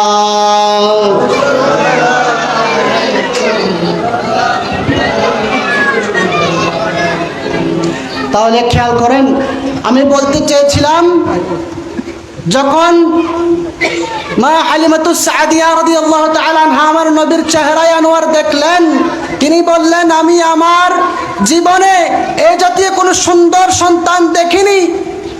তখন মা আমিনা বললেন, তুমি তো গ্রামে থাকো, সেজন্য গ্রামে দেখনি, আমি মক্কায় ঘুরেছি, মদিনায় ঘুরেছি, এবং আমি শহরে থাকি, আমি তো কখনো আমার সন্তানের মতো সন্তান, সুন্দর সন্তান দেখি নাই। সেই কথা শুনে আব্দুল মুত্তালিব বললেন, হে আমেনা এবং হালিমা, তোমরা দুইজন তো এই দেশের মধ্যে ছিলে, আমি তো দেশ থেকে দেশ দেশান্তরে ঘুরেছি, শাম দেশের মধ্যে গিয়েছি, আমি সমস্ত দেশের মধ্যে, পৃথিবীর মধ্যে বিভিন্ন দেশে ঘুরেছি, কোথাও আমি আমার নাতির মতো এমন সুন্দর কথা দেখি নাই। গভীর মনোযোগ দিয়ে শুনেন, এখানে মা আমেনা, হালিমাতুস সাদিয়া এবং আব্দুল মুত্তালিব, আমার নবীর দাদাজান, প্রত্যেকেই আমার নবীর সুন্দরের প্রশংসা করছেন। এবার আমি বলছি, ওই জায়গাতে যদি জিব্রাইল আলাইহিস সালাম দাঁড়িয়ে থাকতেন, তিনি যদি তাদের কথা শুনতেন, তিনি নিশ্চয়ই জবাব দিতেন। তিনি বলতেন, এই কায়নাতের মধ্যে নবী মুস্তাফার মতো এত সুন্দর চেহারা আমি কোথাও দেখিনি। জিব্রাইল আলাইহিস সালাম ভাবতেন, মা আমেনা, মা হালিমা, আমার নবীর দাদাজান, জিব্রাইল আলাইহিস সালাম, চারজনের কথা শুনে যখন আল্লাহ ওই অবস্থায় ছিলেন, আল্লাহ নিশ্চয় বলছিলেন, হে আমার বান্দারা, হে আমার ফেরেশতা, তুমি জেনে রাখো, আমি আল্লাহ নিজে বান্দাকে বানাই, আমার মখলুককে সৃষ্টি করি। আমি যখন আমার মখলুক হিসেবে আমার হাবিবুল্লাহ, আমার রাসূলুল্লাহ, আমার কলিজার টুকরা নবীকে যখন আমি সৃষ্টি করছিলাম, তখন আমি আল্লাহ নিজে বলছি, আমার হাবিবের মতো এমন সুন্দর হাবিব, আমার হাবিবের মতো এমন সুন্দর বন্ধু, এমন সুন্দর বান্দা, এমন সুন্দর বাচ্চা আমি কায়নাত নয়, আমার সৃষ্টি জগতের শুরু থেকে শেষ পর্যন্ত কাউকে বানাইনি। আমার হাবিব সবচাইতে বেশি শ্রেষ্ঠ। চিৎকার দিয়ে বলুন সুবহানাল্লাহ। তাকবীর, আল্লাহ রিসালাত, ইয়া রাসূলুল্লাহ, ওসিয়া, আহলে সুন্নাহ ওয়াল জামাত জিন্দাবাদ, ওসিয়া কমিটি বাংলাদেশ জিন্দাবাদ, শাহেদ শ্রীকোট জিন্দাবাদ। তাহলে এই কথা শোনার পরে মা হালিমাতুস সাদিয়া রাদিয়াল্লাহু তাআলা আনহার স্বামী বলছেন, আসা ইয়াজআলাল্লাহু ফীহি বারাকা। হে হালিমা, এই সন্তানকে তুমি নাও, নিশ্চয় আল্লাহর মাধ্যমে আমাদের জন্য বরকত রেখেছেন। সেই কথা বলার দেরি, কুলে নিয়ে নিলেন। নেওয়ার পরে সামনের দিকে যখন মা হালিমাতুস সাদিয়া রাদিয়াল্লাহু তাআলা আনহা কুলে নিয়ে বিদায় যাচ্ছেন, চলে যাচ্ছেন, তখন মা আমেনা বিদায় দিচ্ছেন। বিদায় দেওয়ার সময় কান্না করছেন না, দোয়া করছেন, নিজের সন্তানের জন্য দোয়া করছেন। মায়ের দোয়া কেমন একটু আমরা ঘুরে আসি না? ইব্রাহিম আলাইহিস সালাম বলেছিলেন, হাজেরা আলাইহাস সালামকে বলেছিলেন, তুমি আমার ইসমাইলকে রেডি করে দাও, তৈয়ার করে দাও, একজনের সাথে সাক্ষাৎ করাতে নিয়ে যাব। কোথায় নিয়ে গিয়েছিলেন? জবাই করার জন্য নিয়ে গিয়েছিলেন। মা দোয়া করেছিলেন, রেডি করিয়ে দিয়েছিলেন, সাজিয়ে গুজিয়ে সন্তানকে দিয়েছিলেন ইসমাইল হিসেবে, কিন্তু সেখান থেকে ফিরে এসে জবিহুল্লাহ হয়েছে। সে ঠিক অনুরূপভাবে মুসা আলাইহিস সালাম যখন দুনিয়াতে তাশরীফ এনেছেন, তখন মুসা আলাইহিস সালামের আম্মা একটা বক্সের মধ্যে ভরে তাকে নদীতে ভাসিয়ে দিয়েছিলেন। ভাসানোর পরে মা চিন্তা করেছিলেন, দোয়া করেছিলেন, মুসা আলাইহিস সালাম যখন ফিরেছিলেন আল্লাহর নবী হয়ে, তখন তো মুসা হয়ে ফিরেননি, তখন মুসা কালিমুল্লাহ হয়ে ফিরেছেন। চিৎকার দিয়ে বলেন সুবহানাল্লাহ। অনুরূপভাবে মা আমিনা রাদিয়াল্লাহু তাআলা আনহা যখন হালিমাতুস সাদিয়া রাদিয়াল্লাহু তাআলা আনহাকে নিজের সন্তান দিচ্ছিলেন, তখন দোয়া করছিলেন, আল্লাহ আমার গর্ভে যখন আমার এই সন্তান ছিল, কি কি ঘটেছিল সেটা তো আমি জানি, কি কি নাজারা তুমি আমাকে দেখিয়েছিলে সেটা আমার চোখে এখনো পর্যন্ত ভাসমান, আমার চোখে ভাসতেছে। আল্লাহ আল্লাহ আমার এই সন্তান কি হবে তুমি জানো। ওই দুয়ার বদৌলতে আজকে মা আমিনা দোয়া করেছেন, নবী মুস্তাফা যখন ফিরেছেন তখন তিনি মুহাম্মদ ছিলেন না, তিনি মুহাম্মদুর রাসূলুল্লাহ হয়ে ফিরেছেন। চিৎকার দিয়ে বলুন সুবহানাল্লাহ। মার দোয়া, হার দোয়া, ঠিক আছে না? মার দোয়া, মার দোয়া কত বড় জিনিস দেখেন। এই বলে চলে যেতে লাগলেন। এবার উটনি যেটা ছিল, যেটা চলতে পারছিল না, চলাফেরা করতে কষ্ট হচ্ছে, সেটার উপর মা হালিমা তু সাদিয়া রাদিয়াল্লাহু তাআলা আনহার জামাই আমার নবীকে বসিয়ে দিলেন, মা হালিমাকে বসিয়ে দিলেন, এবং আগে উনি বসে গেলেন। আগে কে বসলেন? মা হালিমার জামাই। বসার পরে দেখা যায় ওই উট আর হাঁটে না। কি ব্যাপার, উট হাঁটে না কেন? উনি নিচে নেমে গেলেন। নিচে নামার সাথে সাথে উট আবার হাঁটতে লাগলো।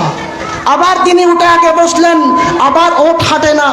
আবার নেমে গেলেন, আবার উট হাঁটতে লাগলো। এবার তিনি শুনতে পেলেন গায়েব থেকে একটা আওয়াজ, হে হালিমাতুস সাদিয়া, তুমি যে আছো, তুমি যে জানো, তুমি কেন চলছে না তোমার উট, তুমি জেনে রাখো, তুমি যাকে তুমি সওয়ার বানিয়েছো তিনি তো যেমন তেমন সন্তান নয়, তিনি দু জাহানের সর্দার। আজান, মসজিদ তো দূরে আছে, মসজিদের নামাজ জামাত 8:15 ইনশাআল্লাহ। আমরা বেগুনের জামাত পর্যন্ত মসজিদ জামাতের আগে শেষ করে দিব ইনশাআল্লাহ, ঠিক আছে না? সালাতুন ইয়া রাসূলুল্লাহ আলাইকুম,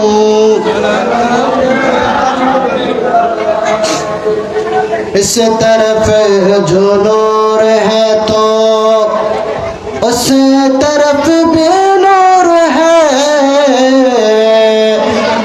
जर्रा जर्रा सब जहां का नूर से मामूर है। सारा दुनिया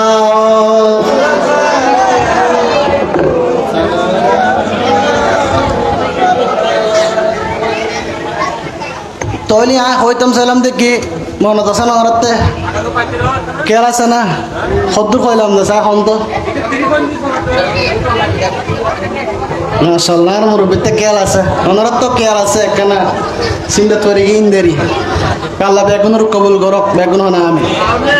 তাহলে আমি বলতে চেয়েছিলাম, আমার নবীকে যখন ওই উটের উপর তোলা হলো, তখন আগায়েব থেকে আওয়াজ আসলো, তোমার উটের পিঠের উপর এই বাচ্চাকে তুমি নিয়েছো।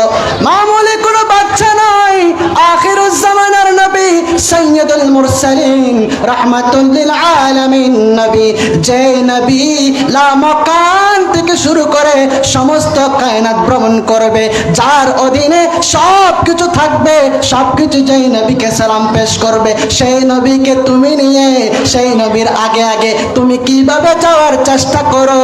তুমি ওই বাচ্চার পিছনে বসো, ওই বাচ্চা নবী মুহাম্মদ মুস্তাফাকে তুমি সামনে দাও, তাহলে দেখবে তোমার ওঠ আপনি চলতে শুরু করবে। যখন সে বিষয়টি করলো, তখন মা হালিমাতুস সাদিয়া সেখানে বসলেন, ওনার স্বামীও বসলেন, আমার নবীকে সামনে বসালেন। বসানোর পরে যে উট ঠিক মতো চলতে পারছিল না, সে উট এখন ঘোড়ার চাইতে আরো দ্রুত গতিতে দৌড়াতে লাগলো। চিৎকার দিয়ে বলুন সুবহানাল্লাহ। ঘোড়া বেশি দৌড় দেয় এখন, জিবা গাড়ি তো ঘরে। এভাবে করতে করতে ঘরে গেলেন। ঘরে যাওয়ার পরে বকরি ছিল, ছাগল ছিল। দেখলো ওই ছাগলের যেগুলো দুধ দিত, উট ছিল কয়েকটা, যেগুলো দুধ দিত, দেখলো সেগুলোর উলান, সেগুলোর স্তন দুধে ভরপুর হয়ে আছে, দুধগুলো অটোমেটিক পড়ে যেতে চাইছে। তখন হালিমাতুস সাদিয়া রাদিয়াল্লাহু তাআলা আনহার স্বামী চিন্তা করলেন, আমি একটু দুধগুলো দহন করে নিই। দুধ যখন দহন করলেন, দুধ দহন করার পরে তারা উভয়ে সেগুলো খেলো। খাওয়ার পরে তখন দেখলো ওই উলানের মধ্যে আরো বেশি দুধ পড়ে আছে। তখন মা হালিমাতুস সাদিয়া বললেন, আমার স্তনের মধ্যে আমি অনুভূত করছি আমি তো বড় অভাবী ছিলাম, গরিব দুঃখী ছিলাম, নিজে খেতে পারতাম না, তাই আমার স্তনের মধ্যে দুধ ছিল না। কিন্তু আমার আরেকটা সন্তান আছে, আমি সেটাকে দুধ খাওয়াতে কষ্ট হয়ে যায়, কিন্তু আমার এখন মনে হচ্ছে আমার উভয় স্তনের মধ্যে দুধ ভরপুর হয়ে গেছে। আমি একটু করে আমি চেষ্টা করি। নবী মুহাম্মদ মুস্তাফাকে যখন দুধ পান করানো শুরু করলো, দেখলো ওনার স্তনের মধ্যে দুধ ভরপুর হয়ে, এবং উনি আরেকটা দুধের দিকে যখন ওনাকে খাওয়াতে চেষ্টা করলেন, তখন তিনি সেটা খেলেন না। একবার, দুইবার, তিনবার চেষ্টা করার পরে খেলেন না। তখন উনি ওনার আরেকটা সন্তানকে নিয়ে যখন সেটা খাওয়ালেন, তখন নবী মুস্তাফার, ওই বাচ্চা নবী মুস্তাফার চেহারায় আনোয়ারের দিকে যখন তাকাচ্ছিলেন, তখন তিনি তাবাসসুম, মুস্কি হাসছিলেন। সেটা দেখে না হালিমাতুস সাদিয়া দেখার আর বাকি রইল না। যেই শিশু মুহাম্মদ মুস্তাফাকে, যেই কিছুদিন আগে ভূমিষ্ঠ হয়েছে, আমার ঘরে এসে তার ভাইয়ের জন্য ইনসাফ কায়েম করছে, আমার এক স্থান থেকে দুধ খাচ্ছে, আপন ভাই খাওয়ার জন্য আরেকটা থেকে খাচ্ছে না। চিন্তা করে দেখেন আমার নবী মুস্তাফা কেমন জাতে পাক ছিলেন। চিৎকার দিয়ে বলুন সুবহানাল্লাহ। মাত্র 27 দিনে এইভাবে যেতে যেতে এগুলো আপনারা জানেন। তারপর আমি বলছি এখান থেকে কিছু বিষয় শিকার আছে, যেহেতু আমাকে বিষয় দেওয়া হয়েছে নবীর শৈশব। এভাবে যেতে যেতে অনেক দিন গেল। যাওয়ার পরে আমার নবী 2 বছর পূর্ণ হয়ে গেল, সময়ও কম। 2 বছর পূর্ণ হওয়ার পরে দেখলেন মা আমিনার সাথে যেটা চুক্তি করেছিল, বাচ্চাকে লালন পালন করার পরে আবার নিয়ে যেতে হবে। এর মাঝে আরেকটা ঘটনা আছে। মা হালিমাতুস সাদিয়ার একটা কন্যা সন্তান ছিল, যার নাম ছিল সীমা। একদিন মা হালিমা বললেন, আজকে ঘরে কেউ নাই, তুমি একটু ঘরের বকরি ছাগলগুলোকে একটু চড়াতে নিয়ে যাও না। হনে হদ দে মা হালিমা, হদ দে মাই ফরাজি হদ দে, কেন সরাই দিলে জনজি। তখন সীমা বললেন, মা হালিমা কন্যা সন্তান, তিনি বললেন, মা এতগুলা বকরিকে আমি সামলাতে পারবো না, আমার সাথে কাউকে দেন। তখন মা হালিমা বললেন, আমি তো বৃদ্ধা, তোমার বাবাও বৃদ্ধ, তোমার ভাইয়েরাও কেউ নাই, সুতরাং আমি কাকে দিব? তখন সীমা বললেন, আমার ভাই মুহাম্মদ মুস্তাফা সাল্লাল্লাহু আলাইহি ওয়াসাল্লামকে দিন না আমার সাথে। তখন মা হালিমা বললেন, তুমি কি পাগল হয়ে গেছো? একটা দুধের শিশু, ছোট বাচ্চাকে তুমি নিয়ে যাবে, তোমার ভয় লাগবে না, তুমি সবকিছু সামলাতে পারবে। তোমার বড় ভাই আছে, বাবা আছে, মা আছে, সেগুলো বাদ দিয়ে তুমি তোমার ছোট ভাইয়ের দিকে কেন গেলে?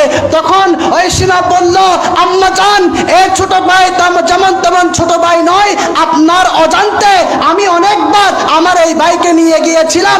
আমি দেখেছি যতক্ষণ আমার ভাই আমার কুলের মধ্যে ছিল, আসমান থেকে একটি ছায়া এসে আমার মাথার উপর দাঁড়িয়ে থাকতো, এবং আমি যে বকরি ছাগলগুলোকে চড়াতাম সেগুলো অল্পক্ষণের মধ্যে চড়ে এসে খেয়ে দিয়ে আমার সামনে এসে বসে থাকতো। আমি যখন আমার ভাই মুহাম্মদ মুস্তাফাকে যখন নিয়ে তার চেহারার দিকে তাকিয়ে দেখতাম, তখন ওই ছাগলগুলো আমার নবীর চেহারার দিকে তাকিয়ে থাকতো। চিৎকার দিয়ে বলুন সুবহানাল্লাহ। তারা যতক্ষণ পর্যন্ত আমার ভাই মুহাম্মদ মুস্তাফা আমার কোলে থাকতো, আমি তাকে লড়ে শোনাতাম, আমি তাকে গুনগুনিয়ে তখন সাল্লি আলা দরুদ শরীফ পড়তাম, বিভিন্ন কিছু পড়তাম, তখন ওই ছাগলগুলো বসে থাকতো, তারা কখনো নড়াচড়া করতো না। চিৎকার দিয়ে বলুন সুবহানাল্লাহ। হতে গুরু দেখতে আরো অনেক ঘটনা। এইভাবে চলে গেলেন। 2 বছর পার হয়ে গেল। মা আমিনার কাছে নিয়ে গেল। নিয়ে যাওয়ার পরে ওই টাইমে ওখানে একটা বড় মহামারী হয়েছিল। এখন মা হালিমা তো চিন্তা করলেন, নবীকে যদি দিয়ে দিই তাহলে তো কি হবে। আমাদের ঘরে যে বরকত ছিল, আমার গরু ছাগল যা ছিল, ওট যা ছিল, বকরি যেগুলো ছিল, সেগুলোর মধ্যে দুধ ভরপুর ছিল। আমার ঘরে শুধু নিয়ামত আর নিয়ামত ছিল।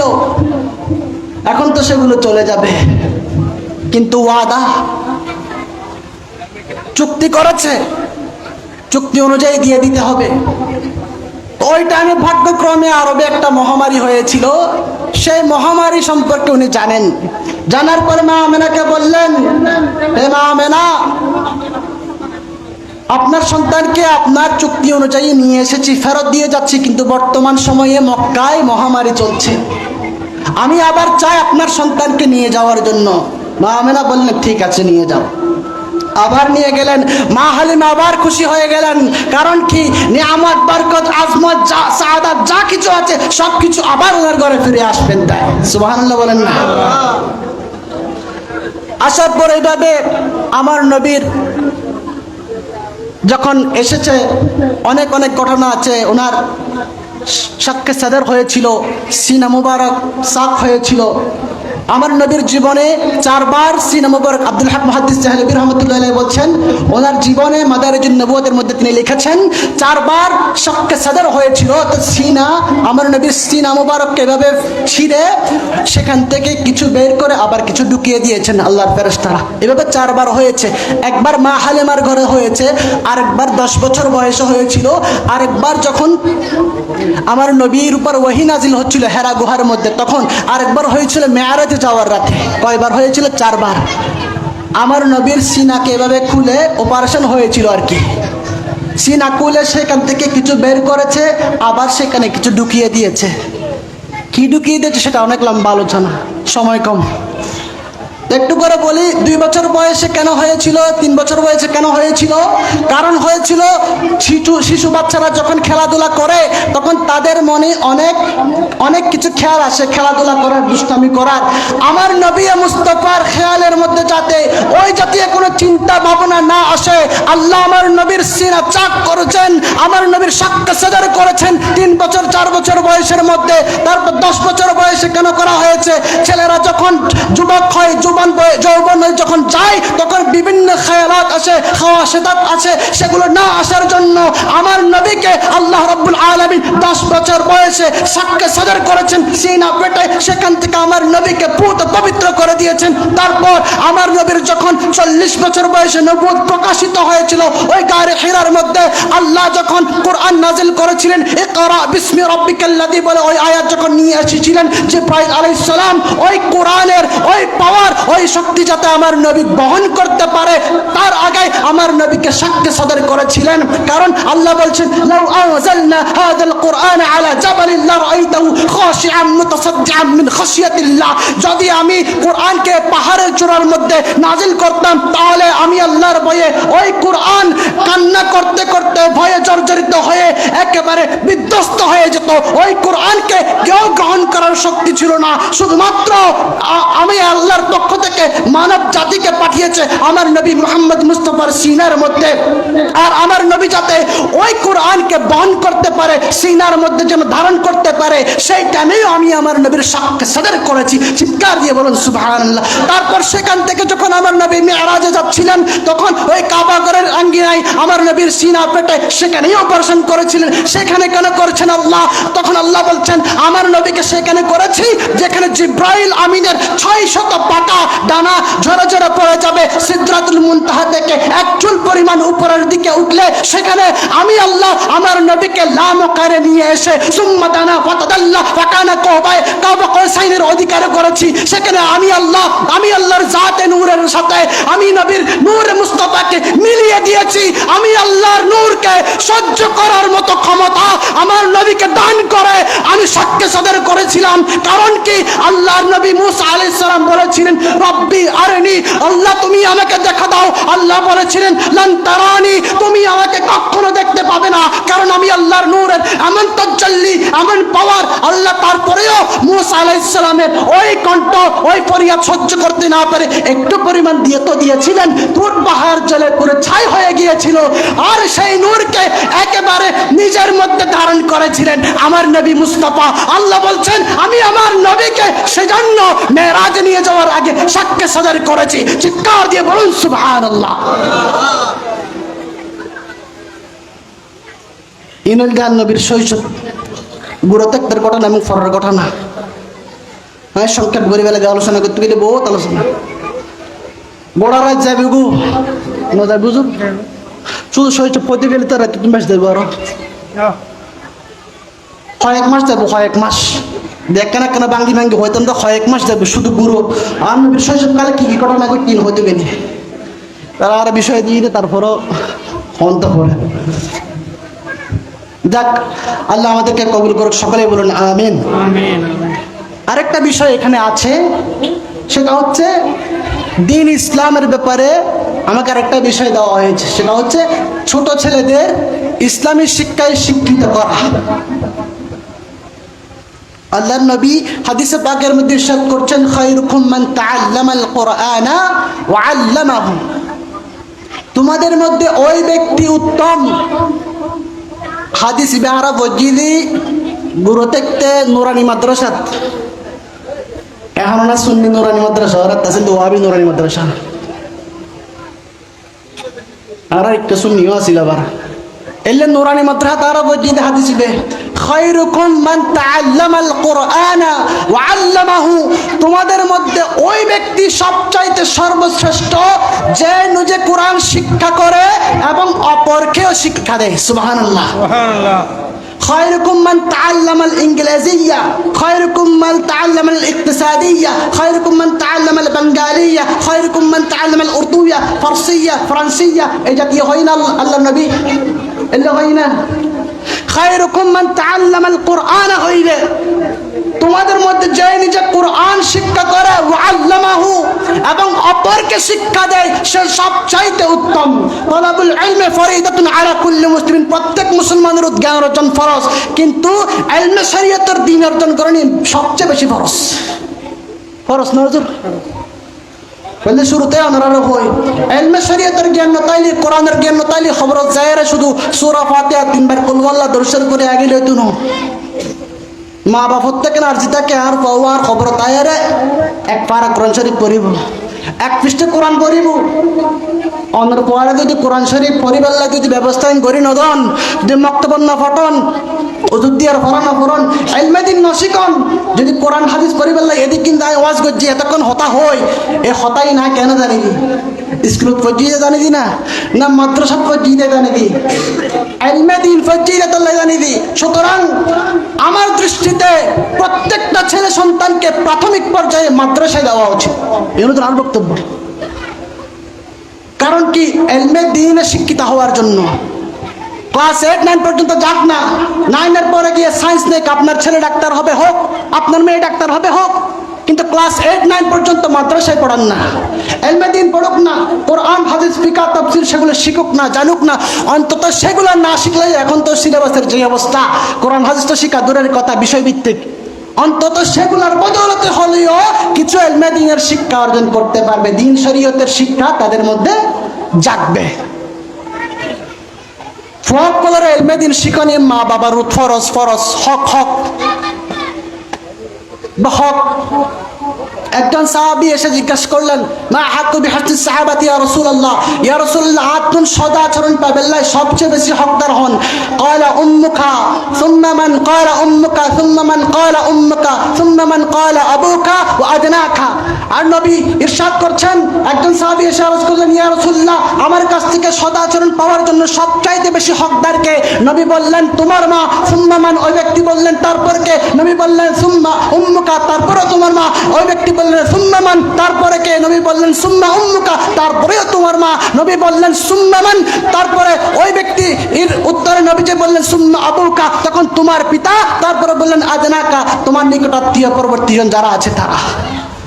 তাহলে এবার দেখেন একটা পরিবারের সবচাইতে গুরুত্বপূর্ণ কে? মা। মা কয়বার বলছে মার কথা? খবর কইব 3 বার।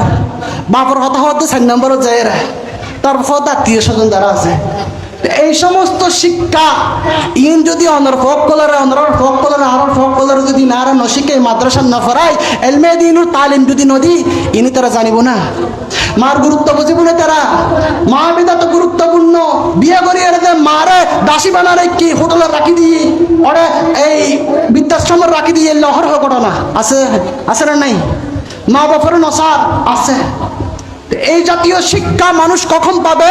যখন আপনি আপনার ছেলেকে নৈতিক শিক্ষায় শিক্ষিত করবেন, ধর্মীয় অনুশাসনে অনুশাসিত করবেন, যখন ইলমে দ্বীনের তাগাদা দিবেন। আল্লাহ সবাইকে বোঝার তৌফিক দান করুন, সকলে বলুন আমিন। আরেকটা বিষয় আমার ভাইয়ের আমার কাছে আরজ করেছে, গৌসিয়া কমিটির ভাইয়েরা বিশেষ করে গৌসিয়া কমিটি, এটা যারা এগুলা আপনারা যারা দেখছেন, কেন দরকার এই গৌসিয়া কমিটি? এটা তো ওনাদের পকেটের কমিটি না, এটার নাম গৌসিয়া কমিটি। গৌসে পাক আব্দুল কাদের জিলানির নামে এই কমিটি। এটা মানেটা কি দরকার? আল্লাহ কোরআনুল কারীমে বলছেন, ইয়াওমা নাদউ কুল্লা উনাসিন বিইমামিহিম। ওই কাল মাহশারের ময়দান যখন আসবে, তখন তোমাদেরকে প্রত্যেককে তোমাদের ইমামদের সাথে ডাকা হবে। ইমাম মানে এখানে বুঝবেন পীর মুর্শিদ মাশায়েখগণ, শরীয়তের রাহবারগণ যারা আছেন তারা। আল্লাহ বলছেন, ইয়াওমা নাদউ কুল্লা উনাসিন বিইমামিহিম। তোমাদেরকে কাল মাহশারের ময়দানে আমি আল্লাহ যখন ডাকবো, আহ্বান করব, তখন একাকী কাউকে ডাকবো না, সিঙ্গেল কাউকে ডাকবো না, তোমাদেরকে তোমাদের ইমামদের সাথে ডাকবো। সুবহানাল্লাহ। হুজুর ইবে আল্লাহর কথা না হুজুর? এটা আল্লাহর কথা, এটা আল্লাহর কথা হতে তোয়ারা ইমামক কল্লাহ রেকুম যায়। তো তারা নিয়ত নাকি নাকি দিলন যাতে ফিন্নাইতের ফিন শয়তান হয় দে সন ফির নতাইলি, ফির মুর্শিদ নতাইলি, শরীয়তর রাহবার অকল নতাইলি, দিন ধর্মর হতা হইবুদে শরীয়তর হেদায়েতের ফটো টানিউ দিলে মানুষ যদি আর মাথার ন থাকে তাহলে আর পথভ্রষ্ট হইম। কিন্তু আল্লাহর হতা হাসরের মাঠের মধ্যে অনর্থ যদি অনর ইমাম ন থাকে, অনর পীর মুর্শিদ ন থাকে, অনর মাশায়েখ যদি ন থাকে, অনেক আল্লাহ যাবেন। আল্লাহ হাতে ইয়াওমা নাদউ কুল্লা উনাসিন বিইমামিহিম। তোমার ইমামক আল্লাহ রেকুম নাই। তো এই জাতীয় ইমামের সাথে যখন ডাকা হবে, সেই বিষয় নিয়ে আমার নবী থেকে শুরু করে দ্বীন ইসলামকে জিন্দা করার জন্য যখন বারবার দ্বীন ইসলামের প্রতি আঘাত এসেছিল, ওই কারবালার ময়দানে ইমাম হুসাইন রক্ত দিয়েছেন, সর পাক কাটিয়েছেন, তারপরে দ্বীন ইসলামকে জাগিয়েছেন। ইসলাম জিন্দা হতা হে হর কারবালা কি বাত। প্রত্যেক কারবালার পরে ইসলাম জীবিত হয়। সেই দ্বীন ইসলাম চলে আসতে আসতে আসতে আসতে গৌসে পাক আব্দুল কাদের জিলানী পর্যন্ত আসলো। তিনি রাস্তা দিয়ে হেঁটে যাচ্ছেন, একজন বৃদ্ধ রাস্তার এক পাশে কোণে পড়ে আছে এইভাবে। তখন তিনি বললেন, আমাকে একটু ওঠান না। ওঠানোর সাথে সাথে দেখলো ওই বৃদ্ধ যুবক হয়ে গেল, জওয়ান হয়ে গেল। চিৎকার দিয়ে বলুন সুবহানাল্লাহ। আব্দুল কাদের জিলানী বললেন, আপনি তো বৃদ্ধ ছিলেন, হাঁটতে পারছিলেন না, মরে যাওয়ার অবস্থা, হঠাৎ আপনি জীবিত কিভাবে হয়ে গেলেন, এইভাবে জওয়ান কিভাবে হয়ে গেলেন? তখন তিনি বললেন, আপনার নানা জানের দ্বীন ইসলাম, যেটার জন্য ইমাম হুসাইন শহীদ হয়েছেন, সেই দ্বীন ইসলামকে আপনার নানা জানের উম্মতরা অবহেলা করে লালিত লাঞ্ছনায় ফেলে রেখেছিল। আমি সেই দ্বীন ইসলাম, আপনি আবার সেই দ্বীন ইসলামকে জাগিয়ে দিয়েছেন। তাই আপনি হচ্ছেন মহিউদ্দিন, দ্বীনকেও জাগানে ওয়ালা, দ্বীনকে পুনরুজ্জীবিতকারী, দ্বীনকে পুনরুজ্জীবন দানকারী। আপনি আবার দ্বীন ইসলামকে জাগিয়ে তুলেছেন। চিৎকার দিয়ে বলেন সুবহানাল্লাহ। সেই গৌসে পাক আব্দুল কাদের জিলানী মহিউদ্দিন, যিনি দ্বীন ইসলামকে জাগিয়ে তুলেছেন, তার নামে এই গৌসিয়া কমিটি। আমরা শুধুমাত্র এই গৌসিয়া কমিটি কেন করব? শাইখ শ্রীকুট যখন আল্লাহর ইবাদত বন্দেগী করছিলেন, তিনি চেয়েছিলেন পাহাড়ে জঙ্গলে গিয়ে আরাধনা করবেন, সাধনা করে তিনি আল্লাহর দিনে মশগুল হবেন। তখন আল্লাহ বলছেন, হে আহমদ শাহ, তোমাকে আমি সেজন্য পাঠাইনি, তোমাকে আমি পাঠিয়েছি খালায়েকের মাখলুকাতের ভালো করার জন্য, মানুষকে দ্বীনের পথে আনার জন্য, হেদায়েতের পথে আনার জন্য, দ্বীন ইসলামকে পুনরুজ্জীবন দান করার জন্য। গৌসে পাক আব্দুল কাদের জিলানীর পর থেকে ওই কাল মাহশারের ময়দানের আগে আগে ইমাম মাহদী আলাইহিস সালাম আসবেন। আপনারা সবাই জানেন না? ইমাম মেহেদী আবু জানেন না? ইমাম মেহেদী আলাইহিস সালাম আবু জানেন না? ওর হাদিসের কথা না, ইয়ান তো পরিষ্কার, দেখুন মানুষ তো ইমাম মাহদী আলাইহিস সালাম আসবেন। তো শাইখ শ্রীকুট চিন্তা করলেন, আল্লাহর হুকুম অনুযায়ী যদি আমি ইবাদত করি পাহাড়ে জঙ্গলে চলে যাই তাহলে হবে না, আমি একা যদি আল্লাহ পাই তাহলে হবে না। গৌসে পাক আব্দুল কাদের জিলানী, খাজা গরিবে নওয়াজ শুরু করে গৌসুল আজম মজবন্দার থেকে শুরু করে আল্লাহর যত ওলি গৌস কুতুব আব্দাল আছেন, প্রত্যেকেই একা আল্লাহ নিয়ে পড়ে থাকতে চেয়েছেন, কিন্তু তারা আল্লাহ নিয়ে পড়ে থাকতে পারেননি। তারা নিজেরাও আল্লাহ পেয়েছেন, মানুষকে আল্লাহ পাওয়ার জন্য ব্যবস্থা করে দিয়েছেন, ঠিক কিনা? মানুষের আল্লাহ পাওয়ার ব্যবস্থা না করে ডিলা সময় দেন ইকু ইকু ইকু ইকু না দিলে হতা দুইবার মার দিবা সময় দেন ব্যবস্থা করে দিয়েছেন। তাহলে আমি বুঝতে চাচ্ছিলাম ওই শাইখ শ্রীকুট যে মিশন নিয়ে এসেছে গৌসে পাকের, সেই মিশনকে ইমাম মাহদী আলাইহিস সালাম পর্যন্ত পৌঁছে দেওয়ার জন্য একটা জরিয়া লাগবে, একটা পন্থা লাগবে, একটা মাধ্যম লাগবে। সেই মাধ্যম কি? যখন দ্বীন ইসলাম আসলো, যখন কাদেরিয়া তরিকা আসলো, যখন সিলসিলা আসলো, আসার পরে শাইখ শ্রীকুট চলে গেলেন, জামিয়া প্রতিষ্ঠা করে দিয়ে গেলেন। এবার হুজুর আল্লামা তৈয়ব শাহ আল কাদেরী রাহমাতুল্লাহ আলাইহি আসলেন। তিনি আসার পরে তিনি চিন্তা করলেন, আমার আব্বাজানকে যেটা বলা হয়েছে আল্লাহর পক্ষ থেকে মানুষকে দ্বীনের প্রতি নিয়ে যাওয়ার জন্য, মানুষকে আল্লাহওয়ালাও বানাবেন, মানুষকে হেদায়েতের পথে আনার জন্য, দ্বীন ইসলামের প্রতি আহ্বান করার জন্য মানুষকে গড়ে তুলতে হবে। সেটা গড়ে তোলার জন্য একটা দল, একটা বাহিনী, যেটা ইমাম মাহদী আলাইহিস সালাম পর্যন্ত পৌঁছাবে। ইমাম মাহদী যখন ডাক দিবেন তখন প্রত্যেকের উপর ওয়াজিব হচ্ছে ইমাম মাহদীর ডাকে সাড়া দিয়ে কাফের মুশরিক বিধর্মী যারা আছে গাজওয়ায়ে হিন্দ নামক ওই জাতীয় যুদ্ধের মধ্যে শামিল হওয়া, সেটা আমাদের প্রত্যেকের উপর ওয়াজিব হয়ে যাবে। ওই তৈয়ব শাহ রাদিয়াল্লাহু তাআলা আনহু তিনি চিন্তা করলেন, ওই ইমাম মাহদী আলাইহিস সালামের সৈনিক পর্যন্ত পৌঁছে দেওয়ার জন্য একটা কমিটি দরকার, একটা সৈনিক, একটা সেনাবাহিনী দরকার। আর সেই সেনাবাহিনীর নাম গাউসিয়া কমিটি বাংলাদেশ। চিৎকার দিয়ে বলুন সুবহানাল্লাহ। যেই গাউসিয়া কমিটি বাংলাদেশ কোনো রাজনৈতিক সংগঠন নয়, রাজনীতি করে না, কোনো রাজনীতি জায়গা দেয় না, মানবতার সংগঠন। করোনাকালীন গাউসিয়া কমিটি কি সেবা দিয়েছে আপনারা সবাই দেখেছেন। শুধু বাংলাদেশ নয়, পুরো বিশ্বের মধ্যে বর্তমানে গাউসিয়া কমিটি বাংলাদেশ পরিচিত না? গাউসিয়া কমিটি শুধুমাত্র কোনো ব্যক্তিগত সংগঠন নয়, মানবতার সংগঠন। শরীয়ত বলেন, তরিকত বলেন, দিন ধর্ম বলেন, মানব সেবা বলেন, প্রত্যেকটা কাজে কে এগিয়ে এসেছে? গাউসিয়া কমিটি বাংলাদেশ। কে এগিয়ে এসেছে? গাউসিয়া কমিটি বাংলাদেশ। এটা কে করেছে? গাউসিয়া কমিটি বাংলাদেশ। মৃত মানুষের সৎকার কে করেছে? গাউসিয়া কমিটি বাংলাদেশ। দাফন কাফনের ব্যবস্থা কে করেছে? গাউসিয়া কমিটি বাংলাদেশ। তারপর দাওয়াতে খায়রের ব্যবস্থা কে করেছে? গাউসিয়া কমিটি বাংলাদেশ। আরেকটা আয়াত আছে, উম্মাতুন ইয়াদউনা আলাল খায়র। উম্মতের মধ্যে আল্লাহ বলছেন, খায়রুকুম উম্মতি উখরিজাত লিন-নাস। তোমরা হচ্ছে সর্বশ্রেষ্ঠ উম্মত, যাদেরকে মানুষের মধ্য থেকে বের করা হবে, যাদেরকে মানুষের মধ্য থেকে বের করা হবে। এবং তাদের মধ্যে এমন একটা দল বের করা হবে উম্মতের মধ্যে। আল্লাহর নবী আল্লাহ বলছেন, উম্মতের মধ্য থেকে তোমরা সর্বশ্রেষ্ঠ উত্তম বান্দার মধ্য থেকে, এবং তোমাদের মধ্য থেকে এমন একটা দল বের করা হবে উম্মাতুন ইয়াদউনা ইলাল খায়র।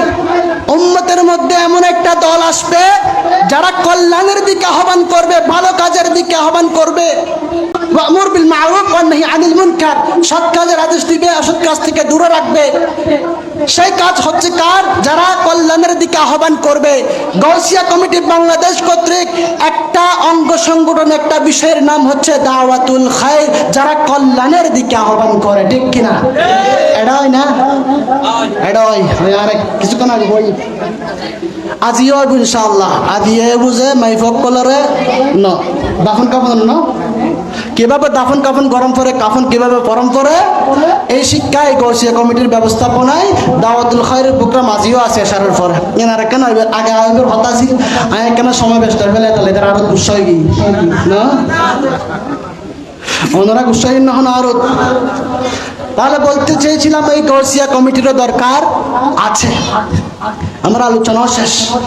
শুরুতে যে আয়াতে কারিমা তিলাওয়াত করেছিলাম, কুল বিফাদলিল্লাহি ওয়া বিরহমাতিহি ফাবিযালিকা ফালিয়াফরাহু হুয়া খায়রুম মিম্মা ইয়াজমাউন। নবী আপনি ঘোষণা করে দিন, এলান করে দিন, বান্দারা আমার পক্ষ থেকে ফজল মর্যাদা পেয়েছে, সম্মান পেয়েছে, নিয়ামত পেয়েছে এবং রহমত পেয়েছে।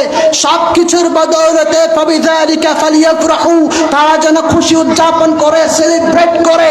তাহলে আজকে শুরু থেকে শেষ পর্যন্ত সকাল থেকে এখানে কোরআন খতম হয়েছে, খতমে গাউসিয়া হয়েছে, খতমে খাজগান হয়েছে, তাবরুকাতের আয়োজন হয়েছে, হুজুর ওয়াজ করেছেন, আমি ওয়াজ করেছি, আমার পরে আরো বক্তা আছে ওনারা করবেন, যারা যারা করছেন নাতে মুস্তাফার আয়োজন হয়েছে, মাইকিং হয়েছে, প্যান্ডেল হয়েছে, লাইটিং হয়েছে, আরো অনেক অনেক আয়োজন আছে। এই যা কিছু আয়োজন হচ্ছে সব কিছু আমার নবীর মিলাদুন নবী উপলক্ষে আমরা সেলিব্রেট করার জন্য, আমরা সেলিব্রেশন করার জন্য আজকের এই আয়োজন করেছি। সেটা আমার আপনার কারো কথা নয়, কারো কথার দরকার নয়। আল্লাহ বলছেন ফালিয়াফরাহু, তোমরা খুশি উদযাপন করো, তোমরা সেলিব্রেট করো, আমরা আল্লাহটা শুনবো। সুতরাং নবীর মিলাদুন নবী উপলক্ষে আল্লাহর পক্ষ থেকে সবচাইতে বড় মর্যাদা আমাদের জন্য আমাদের নবী, সবচাইতে বড় রহমত আমাদের নবী, সেটা ঠিক কিনা? সবচাইতে বড় রহমত আমাদের নবী। সুতরাং ওই রহমতে ওয়ালা নবী, ওই মর্যাদাবান নবী যিনি আমাদেরকে যত কিছু দিয়েছে সব কিছুর বদৌলতে আমরা আল্লাহর হুকুমে ফালিয়াফরাহুর অনুসরণ করাই আজকের এই আয়োজন করছি, নয় কিয়ামত পর্যন্ত আমরা নবীর মিলাদুন নবী সেলিব্রেট করে যাব। কথা বলেন ঠিক কিনা? আপনারা করতে পারবেন তো? এই বছর যেভাবে হয়েছে আগামী বছর এর চাইতে বড় করে করবেন, পারবেন তো ইনশাআল্লাহ? ভাইয়েরা, যারা গোসি কমিটির ভাইয়েরা আছে, আপনারা মুরব্বীরা তাদেরকে সহযোগিতা করবেন। আপনারা যদি সহযোগিতা না করেন তাহলে হবে না। মুরব্বী করে সহযোগিতা করলে মাথার উন্নতি কি ছায়া লাগে দেন, সাথী জোর করলে দেন সাথী। মুরব্বী যদি তারা সহযোগিতা করেন, ওনারা শারীরিকভাবে না পারলেও বুদ্ধি দিয়ে পরামর্শ দিয়ে তারা কি করিবেন, সহযোগিতা করিবেন, উৎসাহ দিবেন, দেবেন দিয়ে তারা ওনারা সুন্দর একটা মাহফিল দিব। এই যে মাহফিল ওনারা শোন না, বারবার শোন না, আরো বড় করি। প্রবাসী ভাই যারা আছে তারাও সহযোগিতা করিবেন। আল্লাহ বেগুনেরও কবুল করুক, সকলে বলুন আমিন। আল্লাহ আজকের এই মাহফিলকে কবুল করুক, সকলে বলুন আমিন। আমি আপনাদেরকে অনেক কষ্ট দিয়েছি, অনেকক্ষণ সময় নিয়েছি, সেটার জন্য আমি মাহফিল পরিচালনা কমিটির কাছে ক্ষমা প্রার্থী এবং আপনাদের কাছে ক্ষমা প্রার্থী। আর এখানে মাফ করে দিন, বাজি মাফ করে দিন না, আমরা মন কোনো কষ্ট আছে না। আল্লাহ কেন দোয়া করছেন। আলহামদুলিল্লাহ রাব্বিল আলামিন। আসসালামু আলাইকুম ওয়া রাহমাতুল্লাহ।